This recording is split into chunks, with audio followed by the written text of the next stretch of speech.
ꯑꯉꯧꯕꯁꯤꯡꯒꯤ ꯃꯔꯛꯇ ꯁꯛꯂꯔꯁꯅꯨ ꯅꯨꯡꯁꯤꯕ ꯏꯁꯩ ꯃꯍꯧꯁꯥꯒꯨꯝ ꯑꯃꯨꯛ ꯍꯟꯅ ꯑꯉꯧꯕ ꯍꯅꯧꯁꯤꯡꯒꯤ ꯃꯔꯛꯇ ꯁꯛꯂꯔꯁꯅꯨ ꯅꯨꯡꯁꯤꯕ ꯏꯁꯩ ꯃꯍꯧꯁꯥꯒꯨꯝ ꯑꯃꯨꯛ ꯍꯟꯅ ꯂꯣꯏꯖꯔꯦ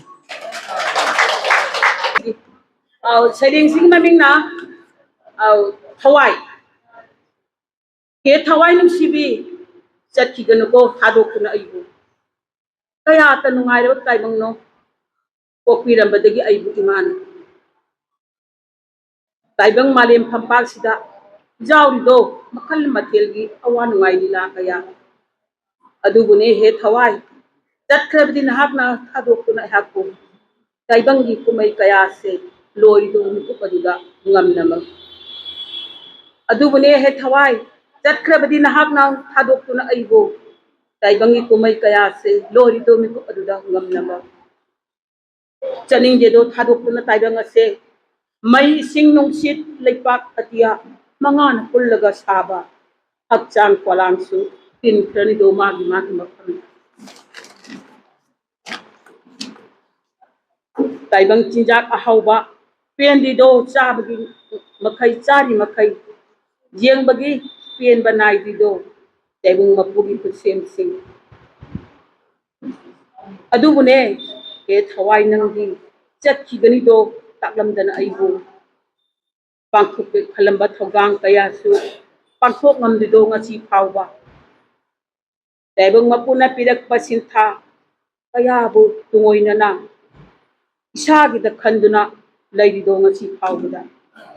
ꯇꯥꯏꯕꯪ ꯃꯄꯨꯅ ꯄꯤꯔꯛꯄ ꯁꯤꯟꯊꯥ ꯀꯌꯥꯕꯨ ꯇꯨꯡꯑꯣꯏꯅꯅ ꯏꯁꯥꯒꯤꯗ ꯈꯟꯗꯨꯅ ꯂꯩꯔꯤꯗꯣ ꯉꯁꯤ ꯐꯥꯎꯕ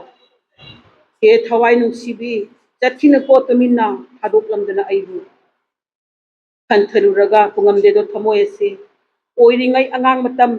ꯈꯜꯂꯨꯗꯦꯗꯣ ꯑꯍꯜ ꯑꯣꯏꯔꯛꯀꯅꯤ ꯍꯥꯏꯕ ꯑꯣꯏꯔꯤꯉꯩ ꯑꯉꯥꯡ ꯃꯇꯝ ꯈꯜꯂꯨꯗꯦꯗꯣ ꯑꯍꯜ ꯑꯣꯏꯔꯛꯀꯅꯤ ꯅꯨꯡꯉꯥꯏꯇꯀꯣ ꯖꯧꯕꯣꯟꯒꯤ ꯄꯨꯟꯁꯤ ꯆꯥꯔꯤ ꯃꯈꯩ ꯍꯥꯎꯏꯗꯣ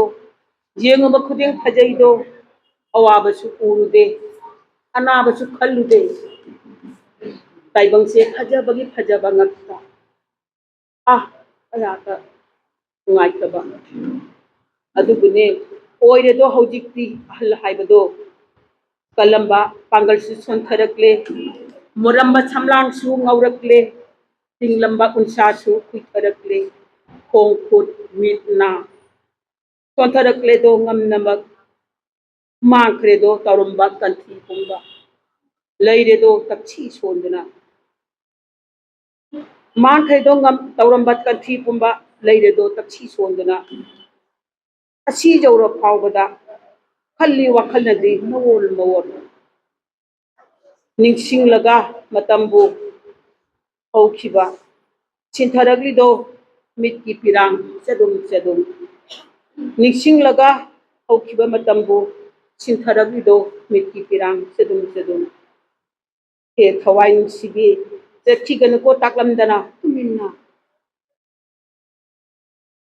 ꯃꯟꯊꯔꯛꯂꯕ ꯍꯛꯆꯥꯡ ꯄꯣꯂꯥꯡꯁꯦ ꯂꯩꯅꯤꯡꯗ꯭ꯔꯕꯁꯨ ꯅꯍꯥꯛꯅ ꯇꯧꯔꯝꯃꯨꯀꯣ ꯇꯨꯃꯤꯟꯅ ꯏꯪꯒꯤ ꯃꯟꯊꯔꯕ ꯍꯛꯆꯥꯡ ꯄꯣꯂꯥꯡꯁꯦ ꯂꯩꯅꯤꯡꯗ꯭ꯔꯕꯁꯨ ꯅꯍꯥꯛꯅ ꯇꯧꯔꯝꯃꯨꯀꯣ ꯇꯨꯃꯤꯟꯅ ꯏꯪꯒꯤ ꯑꯩꯒꯤ ꯁꯩꯔꯦꯡꯁꯤ ꯃꯇꯥꯡꯁꯦ ꯂꯣꯏꯁꯤꯟꯖꯔꯤ ꯃꯌꯥꯝ ꯑꯩꯅ ꯄꯥꯖꯒꯗꯕ ꯁꯩꯔꯦꯡꯁꯤꯒꯤ ꯃꯃꯤꯡ ꯙꯔꯃ ꯄꯨꯔꯛꯈꯤ ꯙꯔꯃꯅ ꯃꯥꯂꯦꯝ ꯑꯃ ꯇꯪꯗꯨ ꯂꯩꯇꯥꯕ ꯂꯦꯜꯂꯝꯕꯗꯒꯤ ꯁꯥꯔꯝꯆꯠ ꯃꯤꯑꯣꯏꯕꯅ ꯁꯥꯡꯅ ꯆꯍꯤ ꯃꯤꯂꯤꯌꯟ ꯀꯌꯥ ꯑꯦꯞꯁ ꯑꯣꯏꯅ ꯍꯧꯗꯣꯔꯛꯈꯤ ꯙꯔꯃ ꯆꯠꯅ ꯂꯣꯟꯆꯠꯀ ꯏꯔꯣꯏꯅꯅ ꯁꯦꯝꯂꯛꯈꯤ ꯀꯥꯡꯂꯨꯞ ꯙꯔꯃꯒꯤ ꯃꯔꯨꯝꯗ ꯂꯩꯔꯛꯈꯤ ꯍꯤꯟꯗꯨ ꯃꯨꯁꯂꯤꯝ ꯕꯧද්ධ ꯈ꯭ꯔꯤꯁꯇꯥꯟ ꯌꯍꯨꯗꯤ ꯌꯥꯏ ꯙꯔꯃ ꯈꯨꯗꯤꯡꯃꯛꯅ ꯃꯄꯨꯗꯤ ꯑꯃꯠꯇꯅꯤ ꯇꯥꯏꯕꯪꯒꯤ ꯈꯦꯟꯅꯗꯦ ꯀꯔꯤꯁꯨ ꯃꯤꯒꯒꯤ ꯃꯔꯛ ꯃꯤꯁꯤꯡ ꯍꯦꯟꯒꯠꯅꯕ ꯍꯣꯠꯅꯔꯛꯈꯤ ꯑꯗꯨꯕꯨ ꯁꯦꯝꯅꯔꯛꯈꯤ ꯁꯥꯝꯔꯥꯖ꯭ꯌ ꯄꯥꯛꯊꯣꯛ ꯆꯥꯎꯊꯣꯛꯅꯕ ꯃꯨꯛꯈꯥꯏꯅꯔꯛꯈꯤ ꯑꯀꯟꯕ ꯃꯁꯦꯟ ꯑꯃꯒ ꯑꯃꯒ ꯏꯈꯦꯡ ꯇꯥꯟꯅꯔꯛꯈꯤ ꯙꯔꯃꯒꯤ ꯃꯤꯡꯗ ꯊꯣꯛꯈꯤ ꯂꯥꯟ ꯑꯆꯧ ꯑꯆꯧꯕ ꯃꯥꯂꯦꯝꯗ ꯌꯣꯠꯈꯤ ꯃꯆꯥ ꯃꯆꯥ ꯀꯌꯥꯕꯨ ꯑꯆꯧꯕꯅ ꯁꯛꯇꯨꯅ ꯑꯆꯨꯝꯕ ꯑꯀꯟꯕꯒꯤ ꯑꯥꯏꯟꯅ ꯈꯥꯡꯉꯅꯤ ꯉꯁꯤꯗꯤ ꯋꯥꯅ ꯑꯩꯈꯣꯏꯁꯨ ꯍꯤꯡꯅꯒꯤ ꯂꯥꯟꯐꯝꯗ ꯑꯣꯏꯔꯨꯕꯅ ꯃꯥꯟꯅꯗꯕ ꯀꯥꯡꯂꯨꯞ ꯃꯆꯥ ꯑꯃ ꯃꯆꯥ ꯑꯃ ꯁꯣꯛꯅꯔꯤ ꯂꯥꯟ ꯍꯧꯖꯤꯛꯁꯨ ꯃꯐꯝ ꯃꯐꯝꯗ ꯁꯤꯖꯤꯟꯅꯗꯨꯅ ꯄ꯭ꯔꯂꯣꯏ ꯉꯝꯕ ꯈꯨꯠꯂꯥꯏꯁꯤꯡ ꯃꯈꯜ ꯃꯈꯜ ꯀꯌꯥ ꯀꯨꯏꯅ ꯂꯩꯒꯅꯤ ꯃꯤꯑꯣꯏꯕꯅ ꯃꯥꯂꯦꯝꯁꯤꯗ ꯃꯤꯑꯣꯏꯕꯒꯤ ꯃꯈꯨꯠꯇ ꯑꯀꯤꯕ ꯐꯥꯎꯔꯦ ꯃꯤꯑꯣꯏꯕ ꯙꯔꯃꯒꯤ ꯆꯩꯊꯦꯡꯗ ꯋꯥꯖꯩꯗꯣ ꯃꯅꯤꯄꯨꯔꯁꯨ ꯂꯩꯌꯣꯟ ꯌꯥꯝꯕ ꯂꯩꯆꯟ ꯌꯥꯝꯕ ꯄꯔꯤꯡ ꯌꯥꯝꯕ ꯂꯥꯏꯊꯧ ꯌꯥꯝꯕ ꯂꯥꯏꯅꯤꯡ ꯄꯔꯩ ꯆꯦꯠꯇꯕ ꯑꯆꯨꯝꯕ ꯁꯦꯡꯕ ꯃꯔꯝ ꯆꯥꯕ ꯆꯥꯗꯕ ꯊꯤꯗꯕ ꯑꯄꯥꯏꯕ ꯑꯃ ꯄꯥꯏꯗꯕ ꯑꯅꯤꯡꯕ ꯑꯃ ꯅꯤꯡꯗꯕ ꯊꯃꯣꯏ ꯃꯔꯣꯡꯕ ꯃꯤꯌꯥꯝꯅ ꯎꯠꯅꯤꯡꯕ ꯗꯦꯀꯥꯆꯥꯔ ꯂꯣꯀꯥꯆꯥꯔꯗ ꯃꯔꯨ ꯑꯣꯏꯅ ꯆꯠꯅꯔꯛꯄ ꯀꯣꯝꯊꯔꯛꯂꯦ ꯆꯠꯅꯂꯣꯟ ꯂꯩꯇ꯭ꯔꯦ ꯃꯀꯣꯛ ꯃꯔꯨ ꯆꯤꯟꯖꯥꯛ ꯀꯥꯝꯕ ꯊꯛꯁꯤ ꯈꯥꯁꯤ ꯂꯩꯔꯛꯇꯕ ꯅꯤꯁꯥꯒꯤ ꯆꯤꯟꯖꯥꯛꯅ ꯃꯆꯪ ꯑꯣꯏꯔꯛꯄ ꯂꯥꯏꯊꯧ ꯈꯨꯗꯤꯡ ꯅꯧꯅ ꯄꯨꯟꯁꯤ ꯀꯦꯝꯕ ꯃꯤꯁꯤꯡ ꯍꯟꯊꯔꯛꯄ ꯌꯥꯡꯅ ꯆꯨꯡꯁꯤꯟꯅꯔꯁꯤ ꯑꯩꯈꯣꯏ ꯈꯔꯗꯤ ꯈꯟꯅꯁꯤ ꯈꯔꯗꯤ ꯈꯨꯟꯅꯥꯏꯒꯤ ꯆꯥꯔꯣꯟ ꯁꯨꯔꯣꯟꯒꯤ ꯏꯁꯥꯒꯤ ꯈꯟꯕꯒꯤ ꯃꯊꯛꯇ ꯊꯝꯂꯝꯁꯤ ꯑꯀꯤ ꯇꯨꯖꯨꯡ ꯂꯩꯇꯕ ꯃꯤꯃꯥꯡ ꯊꯥꯅ ꯆꯥꯎꯅ ꯆꯠꯆꯕ ꯈꯨꯟꯅꯥꯏ ꯑꯃ ꯑꯩꯈꯣꯏꯒꯤ ꯑꯩ ꯁꯩꯔꯦꯡꯒꯤ ꯃꯤꯡ ꯁꯥꯟꯅꯔꯝꯒꯤ ꯑꯩꯒꯤ ꯏꯃꯥ ꯚꯥꯔꯠ ꯑꯩꯒꯤ ꯏꯃꯥ ꯂꯩꯕꯥꯛ ꯃꯅꯤꯄꯨꯔ ꯑꯩꯒꯤ ꯄꯣꯛꯅꯐꯝ ꯑꯁꯥꯝ ꯑꯩꯒꯤ ꯁꯥꯟꯅꯐꯝ ꯃꯥꯂꯦꯝ ꯑꯩꯒꯤ ꯂꯩꯀꯣꯜ ꯇꯥꯏꯕꯪ ꯄꯥꯝꯃꯨꯏ ꯄꯥꯝꯃꯨꯏ ꯁꯣꯟꯅꯔꯝ ꯅꯨꯡꯁꯤ ꯅꯨꯡꯁꯤ ꯅꯤꯡꯅꯔꯝ ꯃꯄꯨ ꯃꯥꯒꯤ ꯊꯧꯖꯥꯜꯅ ꯈꯪꯍꯧꯗꯕ ꯈꯣꯡꯂꯩꯗ ꯊꯨꯡꯂꯈꯤ ꯈꯨꯔꯨꯝꯖꯩ ꯍꯟꯅ ꯍꯟꯅ ꯄꯨꯝꯅꯃꯛꯀꯤ ꯈꯨꯌꯥꯈꯥꯗ ꯈꯪꯗꯕꯅꯤ ꯀꯔꯤꯁꯨ ꯑꯩ ꯂꯥꯛꯈꯤꯕꯅꯤ ꯈꯪꯗꯅ ꯀꯌꯥꯁꯦ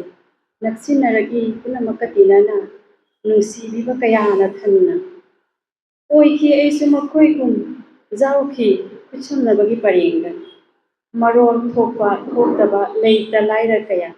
ꯑꯋꯥ ꯅꯨꯡꯉꯥꯏꯅ ꯊꯜꯂꯕ ꯃꯣꯃꯣꯟ ꯃꯤꯅꯣꯛ ꯇꯝꯅ ꯃꯥꯒꯤ ꯑꯩꯒꯤ ꯊꯤꯗꯅ ꯌꯥꯎꯁꯤꯟꯃꯤꯟꯅꯩ ꯄꯨꯟꯅ ꯖꯥꯅꯅ ꯈꯜꯂꯤ ꯊꯃꯣꯏꯅ ꯆꯥꯎꯊꯣꯛꯅ ꯑꯁꯤꯕꯨ ꯑꯩꯒꯤ ꯅꯠꯇ꯭ꯔꯅꯦ ꯃꯇꯤꯛ ꯆꯥꯔꯕꯤ ꯏꯃꯥ ꯃꯤꯅꯨꯡꯁꯤ ꯆꯥꯎꯕꯤ ꯏꯃꯥ ꯉꯥꯛꯄꯤ ꯍꯩꯕꯤ ꯏꯃꯥ ꯏꯃꯥ ꯉꯥꯛꯇꯅꯤ ꯁꯥꯟꯅꯔꯝꯒꯤ ꯂꯣꯏꯖꯔꯦ ꯃꯌꯥꯝ ꯁꯩꯔꯦꯡꯒꯤ ꯃꯤꯡ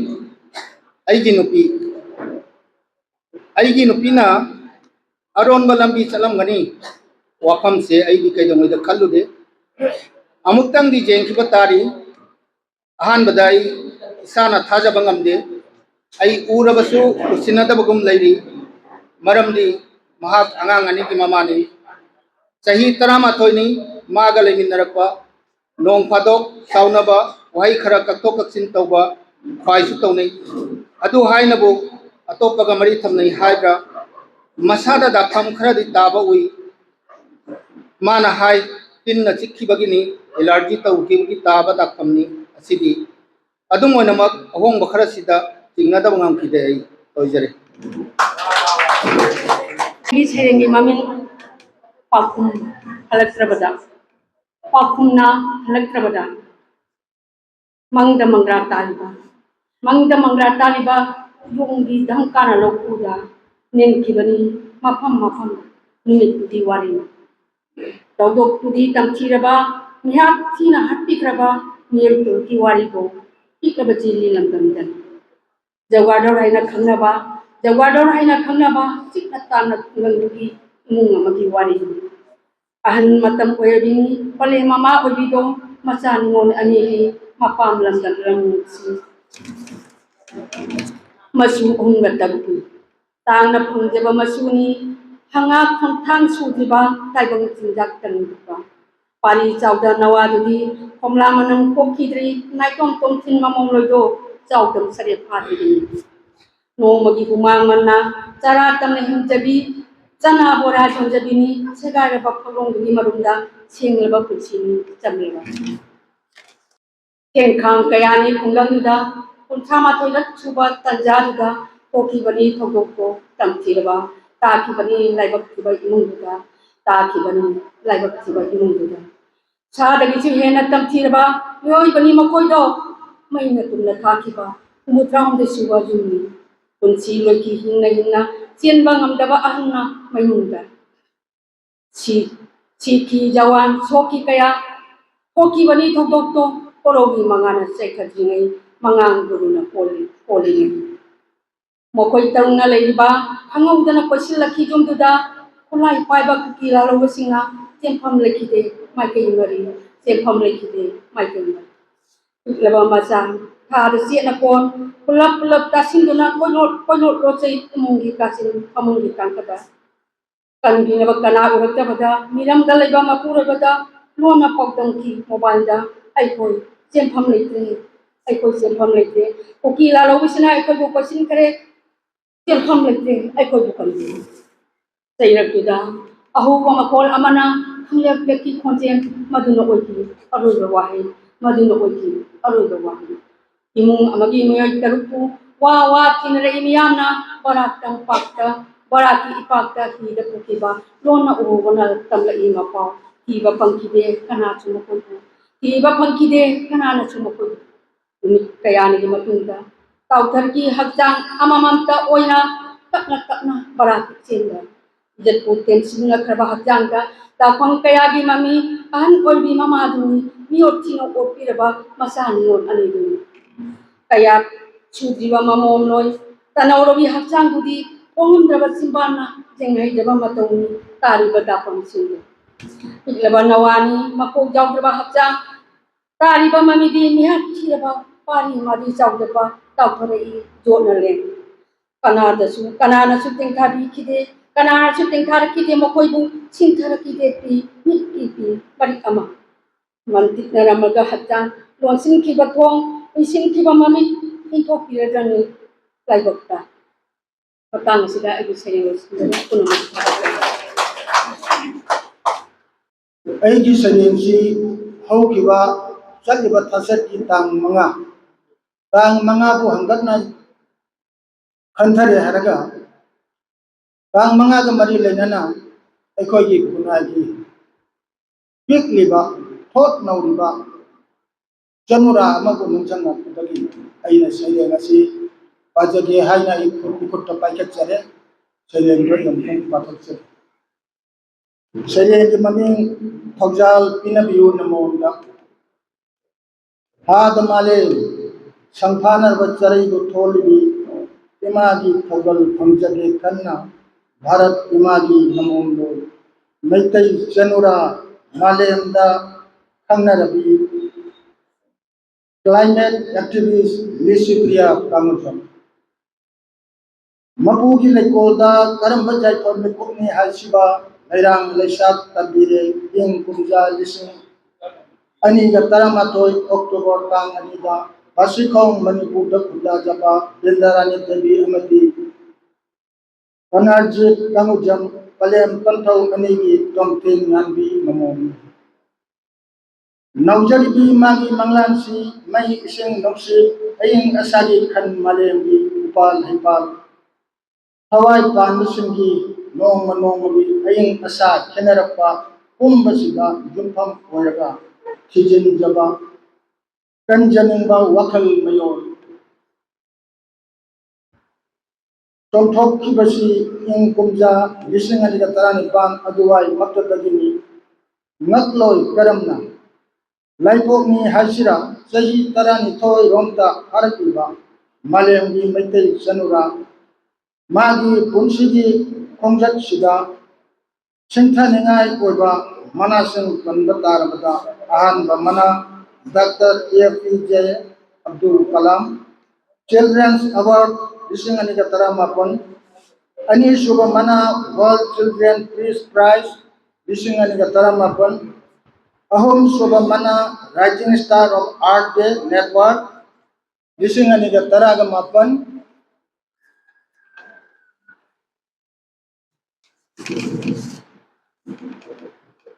Mari Subamana Global Child Prodigy Award Lisingani Kun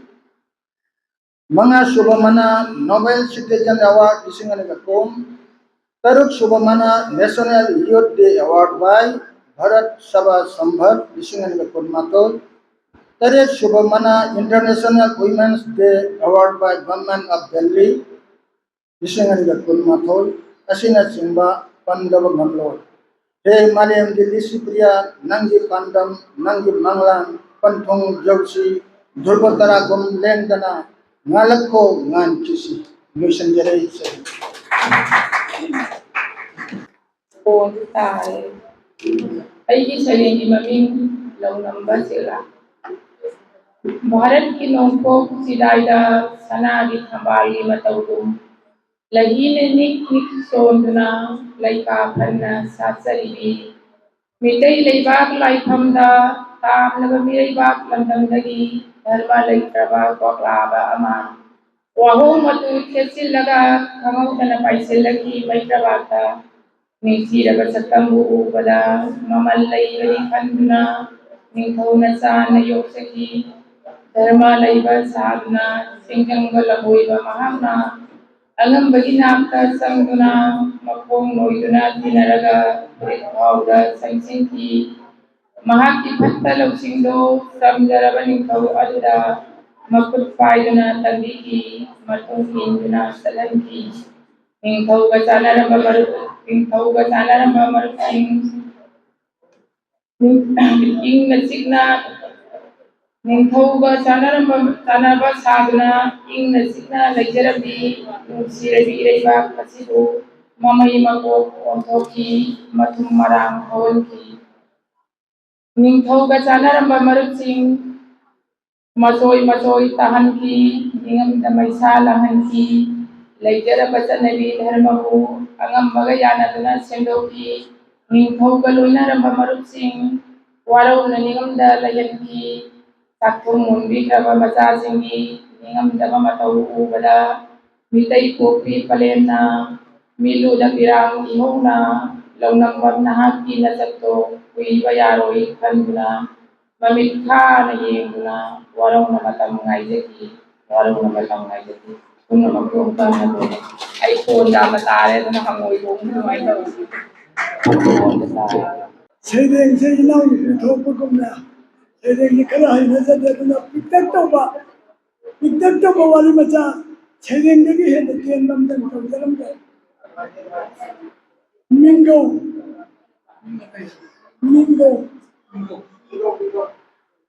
I give a meat, yeah, in the moto. Hujik matam gi mingo thagol se yam ne pam de bini haina gi chanabi kaidana mingo thagol babo imo ato yaina bi boto aduga makuna momong lupi ko bada ibe ma haibada ketha manuna pe ma haina ko nabasi ko bana ching ba che yamna hinghaning ba ngangjaning ba midani Matamgi Aikonadi, Ikubok the Su Baba, Hanagako, Sepam, Zeriba, Adubu, Inebok, Latabadi, Chanaba, Chanaba Shagadawi, Masiki Maridan, I go on in the Litageko, Nunga Binumayamna. I get home one of the Gata, no Nanupi Pamda, Kai Nachalubi, Warini. Nasidise. Aina yaukibaga inemongna aibu hekubada haima aiko ibema madela ine hai ibema sa thorun he moigi natai ibuma la ine che ibuma jangamu se phare khuramanu da yare haima kadino na khoibu natai la gi se udaga Taram Kongedi Hydradana, Loida, Wonere Basibu. I should Ali Makada Komum to Tagapaga, Mamona Kakatuna Pamni, moving the Kali, in the Hybrid Hybrid, Odiki Matam Che, Miteki Wahi, and the Yam the Manchilla, Maruana Pugalayu, Yam the Luna Kanabalayu, Odik Mapam Kanakidre, Dengi Hydaga Anapa and the Kanare. Hai Sheikh Haibati Taraga, a Mukhe to Mangrani, Chuk Haibati, Chuk Pangre. Women the Bama Babu, ipa haigadabu inau nupa haidille ipa idon ine iman loina kaunakre aigi inau nupi singna ibu uraga lonari masigi maram ai amukta sugaina haijake tabiu onthong na mata chakhidaba khothong ni masi aibo asum aigi ninda sina aibo asum koidana haira sinane hairagada kaira swikaina makoina koidabasi aigi ninda sina tawbane aigi minsi inau haina kauni makoina ingonda hek kawba tarabada onthong na makoina haina khidraba onthong ite inau lakpiribra asumna haiba taba kurandani Agad jadi jamu.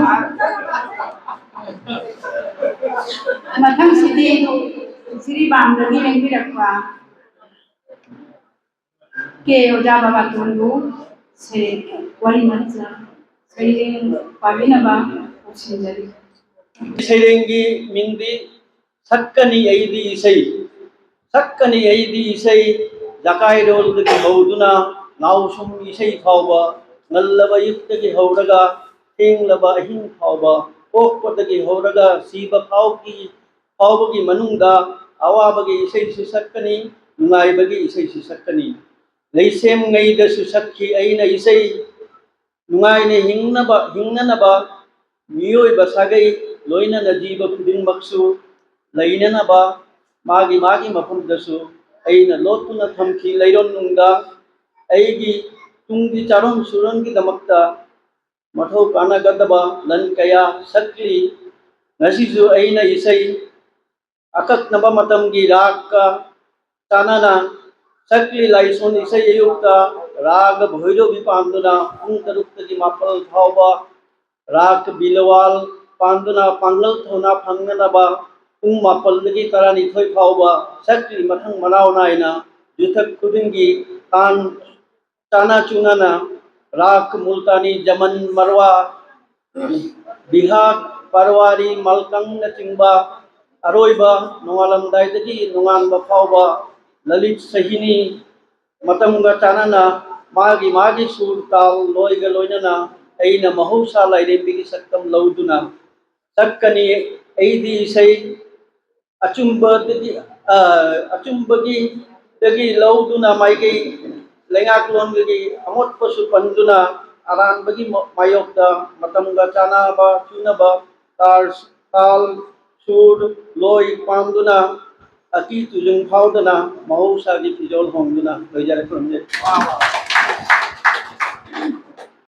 Agad jadi jamu. Matang sidi uksong mandana se pagi naba usin jadi. ꯑꯩꯒꯤ ꯏꯅꯥꯎꯒꯤ ꯁꯩꯔꯦꯡ ꯐꯣꯡꯒꯅꯤ ꯍꯥꯏꯕꯁꯤꯗ ꯃꯥꯒꯤ ꯂꯥꯏꯔꯤꯛ ꯐꯣꯡꯕꯁꯤꯗ ꯅꯪꯅꯕ ꯍꯥꯏꯅ ꯅꯨꯃꯤꯠ ꯍꯞꯇꯥꯃꯨꯛꯀꯤ ꯃꯃꯥꯡꯗ ꯏꯈꯤꯕ ꯁꯩꯔꯦꯡꯁꯨ ꯑꯆꯝꯕ ꯁꯩꯔꯦꯡꯅꯤ ꯃꯤꯡꯅ ꯃꯣꯃꯣꯟꯅꯔꯤꯕꯤ ꯕꯁꯟꯇ ꯃꯣꯃꯣꯟꯅꯔꯤꯕꯤ ꯕꯁꯟꯇ ꯀꯔꯤꯒꯤ ꯀꯥꯏꯍꯧꯔꯤ ꯅꯪꯅ ꯑꯩꯕꯨ ꯇꯠꯇꯅ ꯏꯔꯥꯡꯒꯤ ꯖꯒꯣꯏ ꯁꯥꯔꯗꯨꯅ ꯀꯔꯤꯒꯤ ꯂꯥꯛꯂꯤ ꯅꯪꯅ ꯇꯨꯃꯤꯟꯅ ꯏꯅꯥꯛꯇ ꯅꯨꯡꯁꯤꯕ ꯂꯩꯅꯝ ꯌꯦꯜꯂꯗꯨꯅ ꯅꯥꯅꯤꯕ ꯅꯨꯡꯁꯤꯠꯇ ꯈꯣꯡꯂꯣꯏꯅꯔꯗꯨꯅ ꯀꯔꯤꯒꯤ ꯇꯥꯍꯟꯕꯤꯔꯤ ꯅꯪꯅ ꯑꯩꯕꯨ ꯁꯥꯕꯤ ꯁꯥꯅꯧꯁꯤꯡꯒꯤ ꯅꯨꯡꯉꯣꯟ ꯋꯥꯔꯤ ꯂꯩꯃꯟ ꯆꯜꯂꯛꯂꯕ ꯃꯈꯣꯛ ꯂꯣꯏꯔꯛꯂꯕ ꯄꯨꯟꯁꯤ ꯈꯣꯡꯆꯠꯁꯤꯗ ꯃꯤꯍꯧꯔꯨꯗꯦ ꯍꯧꯖꯤꯛꯇꯤ ꯌꯥꯏ ꯊꯛꯇ ꯁꯥꯠꯄ ꯊꯝꯕꯥꯜꯕꯨ ꯈꯣꯏꯃꯨ ꯃꯥꯅ ꯀꯥꯏꯗꯣꯡꯂꯤꯕ ꯌꯦꯡꯅꯤꯡꯉꯨꯗ꯭ꯔꯦ ꯊꯥꯖ ꯅꯣꯡꯏꯅꯤ ꯀꯨꯝꯍꯩꯁꯨ ꯈꯣꯏꯖꯪꯂꯨꯗ꯭ꯔꯦ ꯈꯝꯕ ꯊꯣꯏꯕꯤ ꯂꯩꯂꯥ ꯃꯖꯅꯨꯒꯤ ꯅꯨꯡꯁꯤ ꯋꯥꯔꯤ ꯑꯗꯨꯕꯨ ꯄꯨꯕꯤꯔꯧ ꯅꯪ ꯉꯁꯤꯃꯇꯪꯗꯤ ꯊꯋꯥꯏ ꯄꯨꯝꯅꯃꯛꯀꯤ ꯆꯪꯖꯐꯝ ꯄꯤꯔꯤꯕ ꯃꯉꯥꯜꯒꯤ ꯃꯁꯛ ꯑꯣꯏꯔꯤꯕ ꯁꯛꯎꯗꯕ ꯃꯍꯥꯛꯇꯨꯗꯒꯤ ꯃꯄꯥꯎ ꯂꯣꯏꯖꯔꯛꯏ ꯏꯁꯩ Pupu wari liye tau. Pupugi lamai tegi wani macam kan untuk kerja bayam betul kan gini. Loyang bagi mati. Loyang bang kelas 8 ki छात्र ने अगर का माना सेक्रेटरी मुझना स्कूल का 13 अगस्त ऑब्जर्व तौनी है कोई लांग लांग नुमित अदो मा स्कूल लगे हल वार मा हम बे का तुना सिक कर ममा ना संगो मसा ग्लास में तो के लोया में ममा दे संगो ग्लास तो लो लगा किन जेगी अदुगा लाइमाई थक लं खाइलगा ममित मना सुंदोकना हायो लामी यामुंग इपू थंगाल गलम लाल हो दुना जो हो रबना अय्या जो यो रे जो यो रे अई हुजिक लाल चंग लगनी कदाई ये की थांग कदाई ये की नोंगमई ngasiदी अंग्रेज लानी अब खबर थनम लोय तुम नहात लगनी आइलम मगा अंगाव फई गो अंगाव फई की खुनोक अदो मखा तांग नोकना लई ममा इबुंगो नचिन नया केंगेदबा अदुगुम वादो हाइके हाइलम हाइल नचिन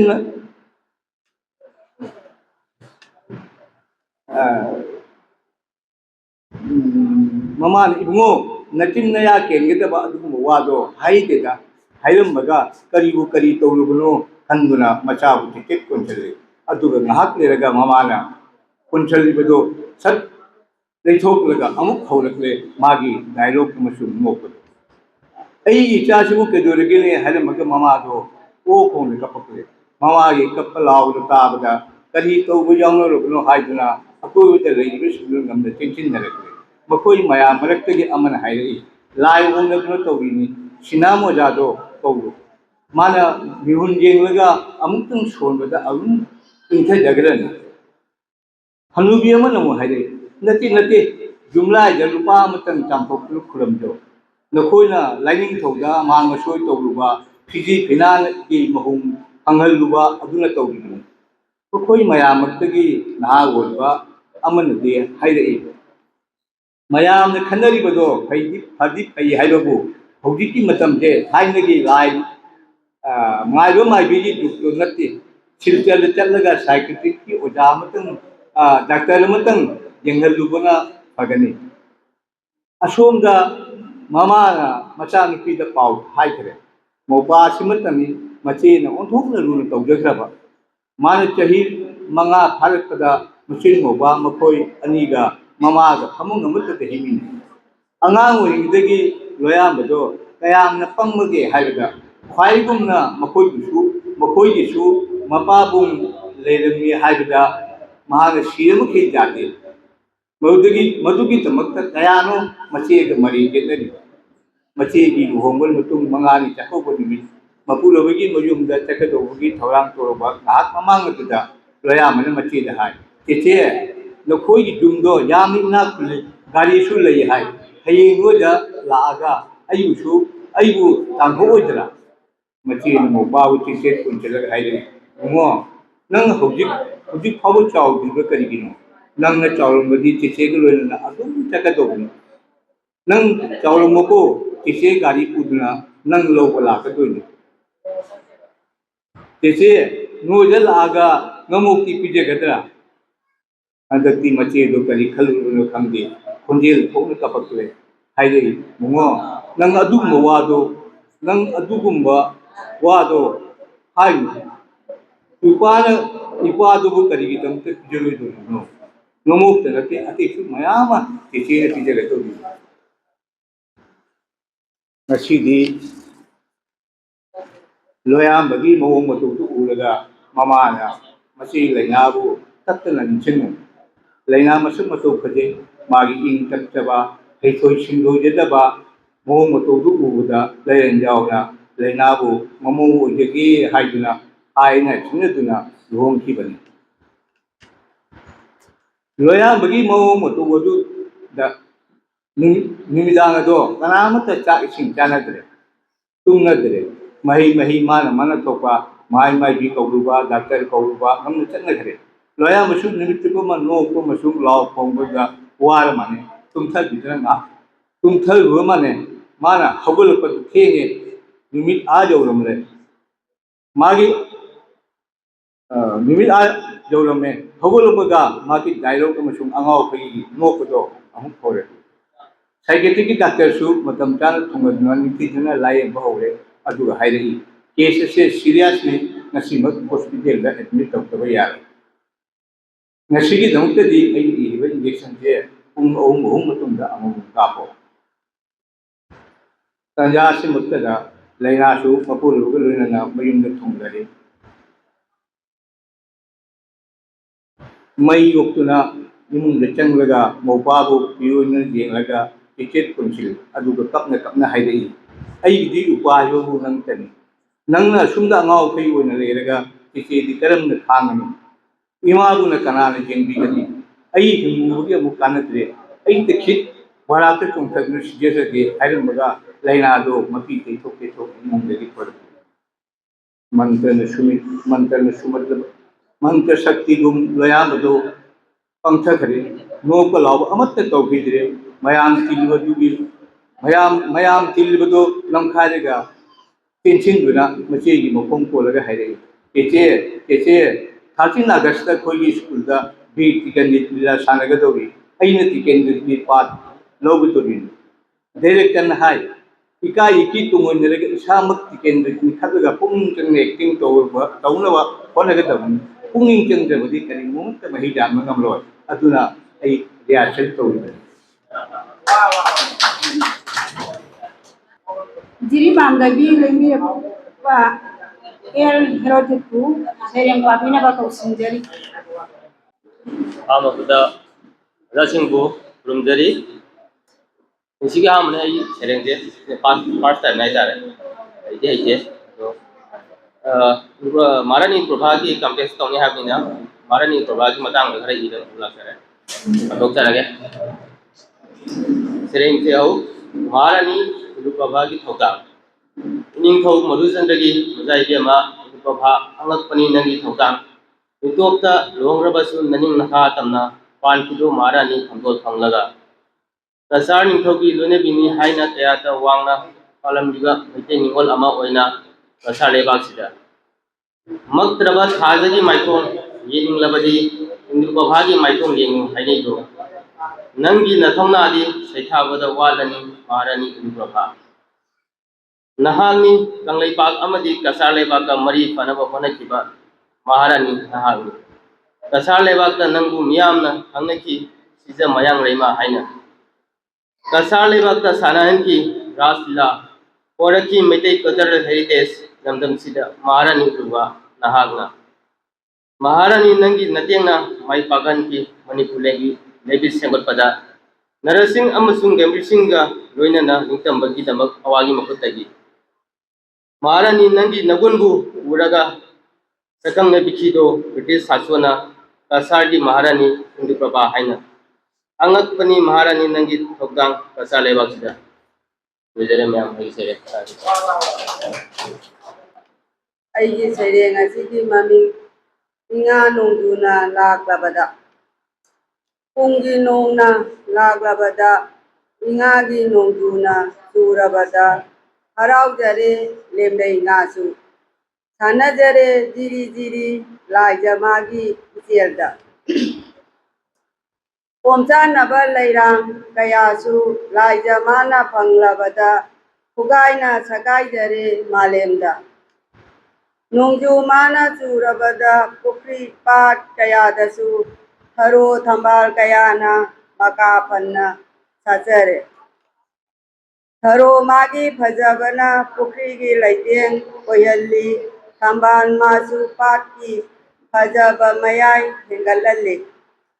Pati laija iyaida nganu tengon kayadasu haro thambal marakta harauna iroiduna sanajari. Nongju mana lakpasida. Upal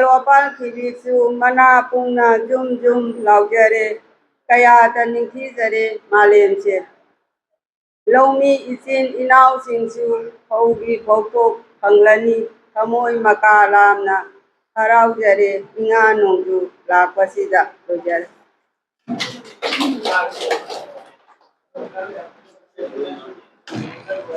Habachari El Sunitaru Mathang Sidi Manipur dagi lengbi rakpa Laisram Punsiba Mitego, Saying Pabina Baku Sinjari. Ngasigi sereng sering nabasida dong sawa lojeraga ai punglet kadwa lai amakaki sereng amani katang mayam da kudon tamjaramge akwai sereng gi sering nabagi thaburol abiba azabu amadi sereng amasung sahitya gi lamda lamya laba oja sing pamda risu khangidra bai hakna ikok nonna amuktan khuramjari ai gi sereng wakil lekol ni wakil nungse onto no fazekro kena balerang sing harau dan luksel nungsi balengamna malang masi dikap hello lekal suna lesakhangna lejeng hello loibi lerang siroi ni pom libase boleh laki singel lali gurang si sa libase ta libase sila dapar kimi raba konjel Long ni ing labat tamna tujung besek ni Hajab pumba salalu makalam na pungihuna Nongpok nongsup hajaba lojat punna Shakespeare di Juliet Cleopatra Desdemona Portia Rosalind Miranda Saralasi Lemjana Otha Halu Sakuntala Kalidas ki lekol the ing sik John Kitski Penny Brony Kangam Kidrabathamoina Salalu Dr. Kamal Gia Khan Kali Madhilera Nigeria ni Kanti Leko Matang Len Maui Kola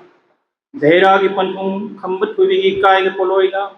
Kangje ki Sena Puchi Chup Sei Banga Kapse ki Masung Langi Ken Kirang Ingelaina Labangalata ki Nungsi Pom Lang da Sei Besau Salalu Simaida Wali Naso Nungari ki Chandramuki Ima si Binodi Kangbanai Kapirang Peko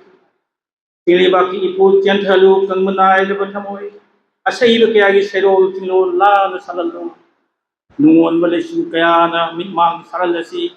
ing lebo wakil gi haw lamda maru hulasi ining thasut thamnasi phajin duna matam kuina haram silai pal salo sanu matam sang wakali ining se sungalasi asung puna lakta etara sunu parembis leon malem pambak takta Ani subam sen aro sereng lusing purel teng thari do angro sing sang kapsari ne tangbo kun sang adu ye talam dai atho banang awai no modol pangam dai lusing manahag ilam mani tam na ukiba nang ilung sirba kalipa oire ngasidi kang khong sai balipa yet na sambal khanare sing gatamga Angam magam laungari amaga maru kokle asang belagi sing san kaya ikang togle patwel kaya nongchup kimitop na yengchi thokakle minai de mapuda yathang thogarakle yaul yano balang lawatiada beme yai gung ngalamba nomodolda matam gi khongle khongchat tunginna langol langdai sai khingduna koi ngam khei yekam maninanna ayuk ki salikum namtak na maninanna Malem di kongset ning tambagi hoda angang piral pai lamjing biki mangda sing biki longi sinigi teng tha ko lakta lam theng na ki khurat ki igi nongju lakta kan timit maraksa da thakta pasilen ki tawning number thabak tamunda si ken ki mongpham thakta kauri na ko sing kurel na ki khompham saru thi na lak le tungi miro tapli maru kok laba sing sang sing teng thari yangang lebi daji turel sing amam bada thiri magi mang krabana sa singna ningsing lakli sunare batungi mirol singna tangi pom yangjari net tirabai che sing kachai do khuya da pigi ra aton sing khawang ngaijari taning murana paung haki mir basahek ningtam togi makol ayuki ugai ba lerang le namna boksari taramna langon khumchat ngairi lakpara khau lam na hakku he singba atang sati sunjari agat Agar saya Punsibabu, Matang Sidi, Dri Bandagi Lengi Rakpa, Ye Susila Devi Bu Saying Pabina Baku Sinjari. Ai Irini Mami, Waza ini ai sunang kita mak akan menong lagi laksida,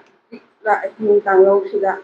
अखाक अराव लक्सिदा हैथरक लेबा नोंजुगी कल्लब खंजेलसिदा इथक इपोंग लोइनना मालेम पृथ्वी थक्सिदा चेंधकी पाकला इपाकसिदा कल्लब सापुगी इथक इरई लक्सिदा खंगदे तिल्लुगदबा मफम हाइदे मतम ताकि चटमिनरी खुसमनना इथक इपोंग लोइनना हल्ली अकी तुजुंगमना अहिंग तांगौ अथेंगबदसु ताखिद्रे तमनागी खोंजेल तारकले निल्लबा मिकप मिराखोल ओइना अहोइना दु ओम तोपना सिल्लरे ताखिद्रे नुक्सिरबा Kokalla खोंजेल कपली अहिंग खुदिंग मचासिंगिदमक mama कयाना नुक्सिरबा मचासिंगिदमक कौरी थमोय कायना निल्ली माइकई मरिदा नाहे खोल तेंथाको कायरे थमोयसे खांगमदरे मचासे खांगली थबा खुदुमसु थोक्त्रे Pongal मंत्रन फजल्लबा मीबु असिरा मालेम असिरा मैत्रबा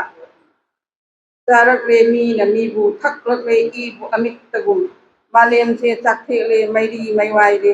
colony तांगोय लुक्थनी इरोलनुदा सोनरनी पामुई पामुई पामुई मिनाय मपु थाररे योंगना विचार तौररे लम्भीना मंत्री ओइररे उना उना उबीद्रे ताना ताना ताबीद्रे मितांग नापंग मन थल्ले दो वयल लेक्रे विचार सन लोजरे में Jangkamayum ibu bisa saya pagi nama kausin dari mayam ukram jari aiji serengi mami khantara si aikoi tengkang kaya da pangliba chekteng kaya se anoba nate kunai sida hainabi oirba aidi asina thona hapli wakhan khantha li hingning ali layau sidaki chawba layau sidi damak katok chaba gamjage samu hakchang se mayai ka ba polamna apam khudin phangliba sibu awat apa laitaba laibak ni haira sira utang bina upalgi ukuda saidangduna mithi jaba urei kaya lesatam liba sibu malem se hangoi bagi khudamla mahusagi phajaba hayek leichu mahut silakle chegi laina asibu section bagi matam jaure takpra lojare thank you Sering maming ningsingba kadai numit kudingi ring thawai ba nahak ki momon na ba wai jelainam kadai nangi mahuk sagi hajatuna laiba tagat tek pa laina sing kunsigi chaina da koru ki maisa da masu kokthre yuau wau thre sangrai managi singi manam Sambari managi singi manamna malangda takhili na chungli na upul lakta sarat thabal gi ahing na sakli khitna naw khumi sai punsigi torbalda adubu punsing bago mana prakli amuk khumjinna ilaw nawna lakanungi nungsibali sidi nakien tha leikre nangi momona baminoka adumak loina dun lady umnam kurum dari itu mana saya mau saya yang berjaga adu lagi di sini pun sibuk sekali saya makan saja menglawat bang kunci kunserta Sukharaba igi hawai sekabu toina nungsina kauriba nangu kamano wangi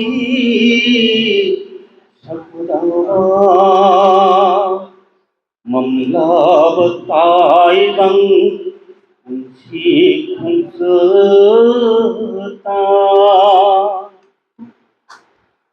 kunci thodanggi sajaina irba tai bang punna सेठ पुनसिन बिरुबा उनसित थौदांगी साजैन कंथ बिरुबा ताइबंगि पुन्ना सेठ पुनसिन Biroba सातना कुटलाबा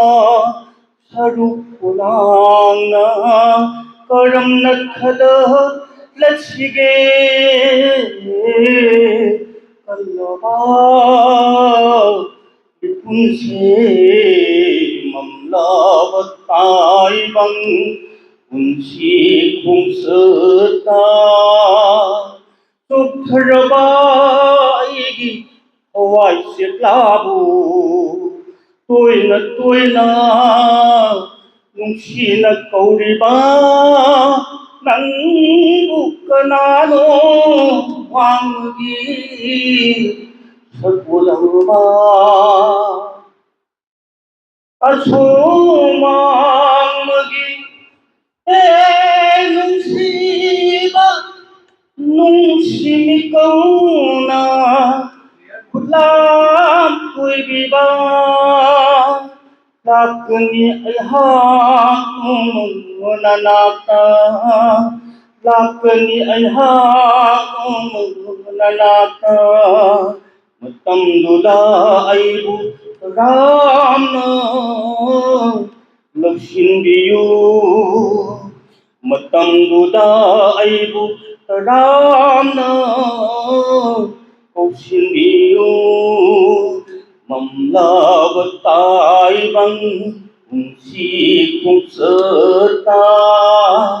suthrabai hawai sitlabu toina nungsina kauriba nangbu kanano wanggi sagulamba nangbu kanano wanggi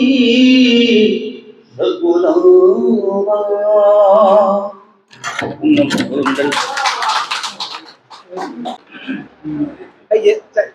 Sahi yam jalapasina sahi yam jalapasina pi bai ke to ai power ko padege mana konsilakpada konsilakni mana tamna konsilakni mana tamna ai tagat teglam bakayat singi lainasing masu honglakni Saitharakla numiti masih ngajaipada hang nonglonda ngauna pairamba lechilgi makolsinga sanama sungulak pagumna koinu thagi ngangsilak laba upalgi nasingna koinu thagi ngangsilak laba upalgi nasingna nami banusiti saunda gen khigadra kijabana tanik khangbagum mana konsilakpada aina kayada pakachariba ayuki korau numisingdu ngasidi kayada kalakna jenggeriba ayuki korau numisingdu ngasidi kayada kalakna jenggeriba yai thaba numising amadi aina tathi je khiba pumnamak ningsing bagi phijangda kayada mayek larakniba yengi makhai pen ba nairaktre kainaba phungnabagi haktuna lehorba mamising pumnamak yengi makhai pen ba nairaktre kainaba thungnabagi haktuna lehorba mamising pumnamak saramnaba thorangkiba mapung phadriba aigi mitam saramnaba thorangkiba mapung phadriba aigi mitam tharamge khankiba tala pamet marol lolakle haukraba singbu singnaraduna marol lolakle haukraba singbu singnaraduna ai amasung wakalna lachanglakpada makol changlamdai langliba chaglasingna nilai makoi masel hongnaraduna mana ibol nungsina konsilakpada aroibada yam tienba saireng butang patukterga chimphada leiba masina akoigi lanse lamna tarabdu naksalakpagi kaino dine ngon thamoida pharokodor saireng mamina toktak kawe toktak tamna taki toklauba tanna takchalai toklauba ताब ताकी तोगलाबा तन तक्सिलै तोगलाबा तोकरे होगी तोगलाबा तानिंग बसु ताब तारे तानिंग बसु ताब तारे मफम खुदिंग तोक ताब W Vidavati Sayang Pamina Makausinjari Ayah sayang mami ayah pagal ba sayang ini mami ngai luina ko ngai luina Poloy di wakalon yoy bana ngai si asibani Malen sida leiba hawai kibikusu asibana poloy bani asibagi leina se kanada sunsen kai nage Guna pirapa magi matanduki yoy tanja duda hawai na hachang kolambu adok naga sakhi ba ngakani yoy kuding langna asibabu ngai gani diri ngai kharani gi matan sida ni amaga saina bung semli do khangna taibang lila sanari jiba haibasi hawai panba pumna makta viramba sogi kudo ko amani nanthok kosu yahoidaba hawa sadaba yadaba siba kibasu yauna dabadi nate eigi matamna lagrabada ahalna khakte nuksiraba hakchang mai suribani usoina malem maida dilamlaga lai sel tamna senthaki Onthok wana di ngainaramba ayambana di hinglingaida asibagi wakal khalakpasi ahalgi matam usilakpasi kunsi kongcheta sibagi senya pirakpagi sabu amagi maluni ngainarapagi mai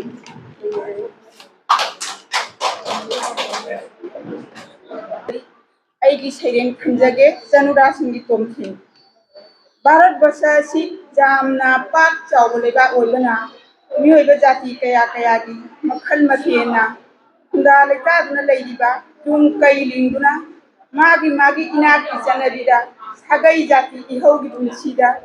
ꯃꯁꯛ ꯈꯪꯅ ꯍꯤꯡꯂꯤꯕ ꯂꯩꯔꯥꯡ ꯄꯔꯦꯡꯅ ꯂꯩꯈꯜ ꯅꯥꯏꯅ ꯂꯦꯡꯕꯒꯨꯝ इतिहास की मसक ओइरबा सीता सावित्री देवेंती अहिला नुपी ओइबिसिंगी सोती धर्म ngakpada haidokhiba wana lepa umingani hongdana hawai phaba ngami Bharat Sanugi others jengba thiba singthabada aroibagi ngamkhai leite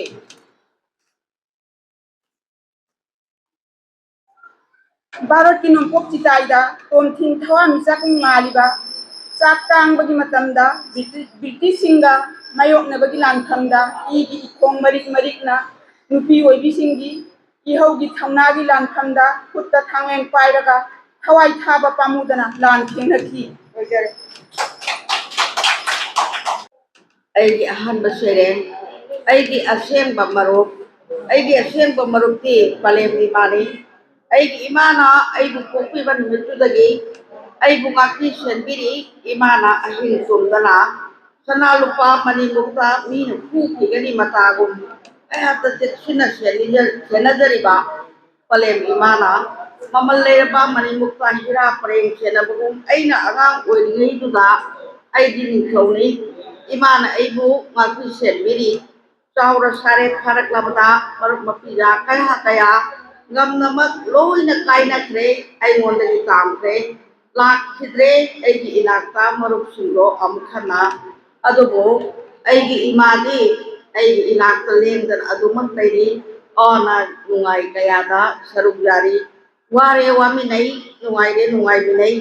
imai jadi takna thana bayate mathang sereng amamuk lanthok jage ngasige ayong inga mengna phajakreda namiba malayanong sitna kumlakpada ngasige ayuk se malika maloti tetopina jom sintre as nungai da ngasi se loihaning de ngasige ayuk se hainam leinam na numiki mangal na hakjangda ingna mengna dang